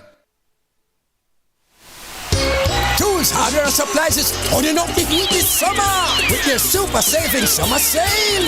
Prices are slashed on everything you need to fix up your home. Beautiful tiles, sleek doors, top quality windows, modern sanitary ware, exclusive flooring, and more. At Tools, hardware, and supplies, we have you covered for the summer. So come visit us at 279 Spanish Town Road, 4 South Camp Road, 8 Red Hills Road, or online at toolsja.com. Tools! The Lion King of Hardly.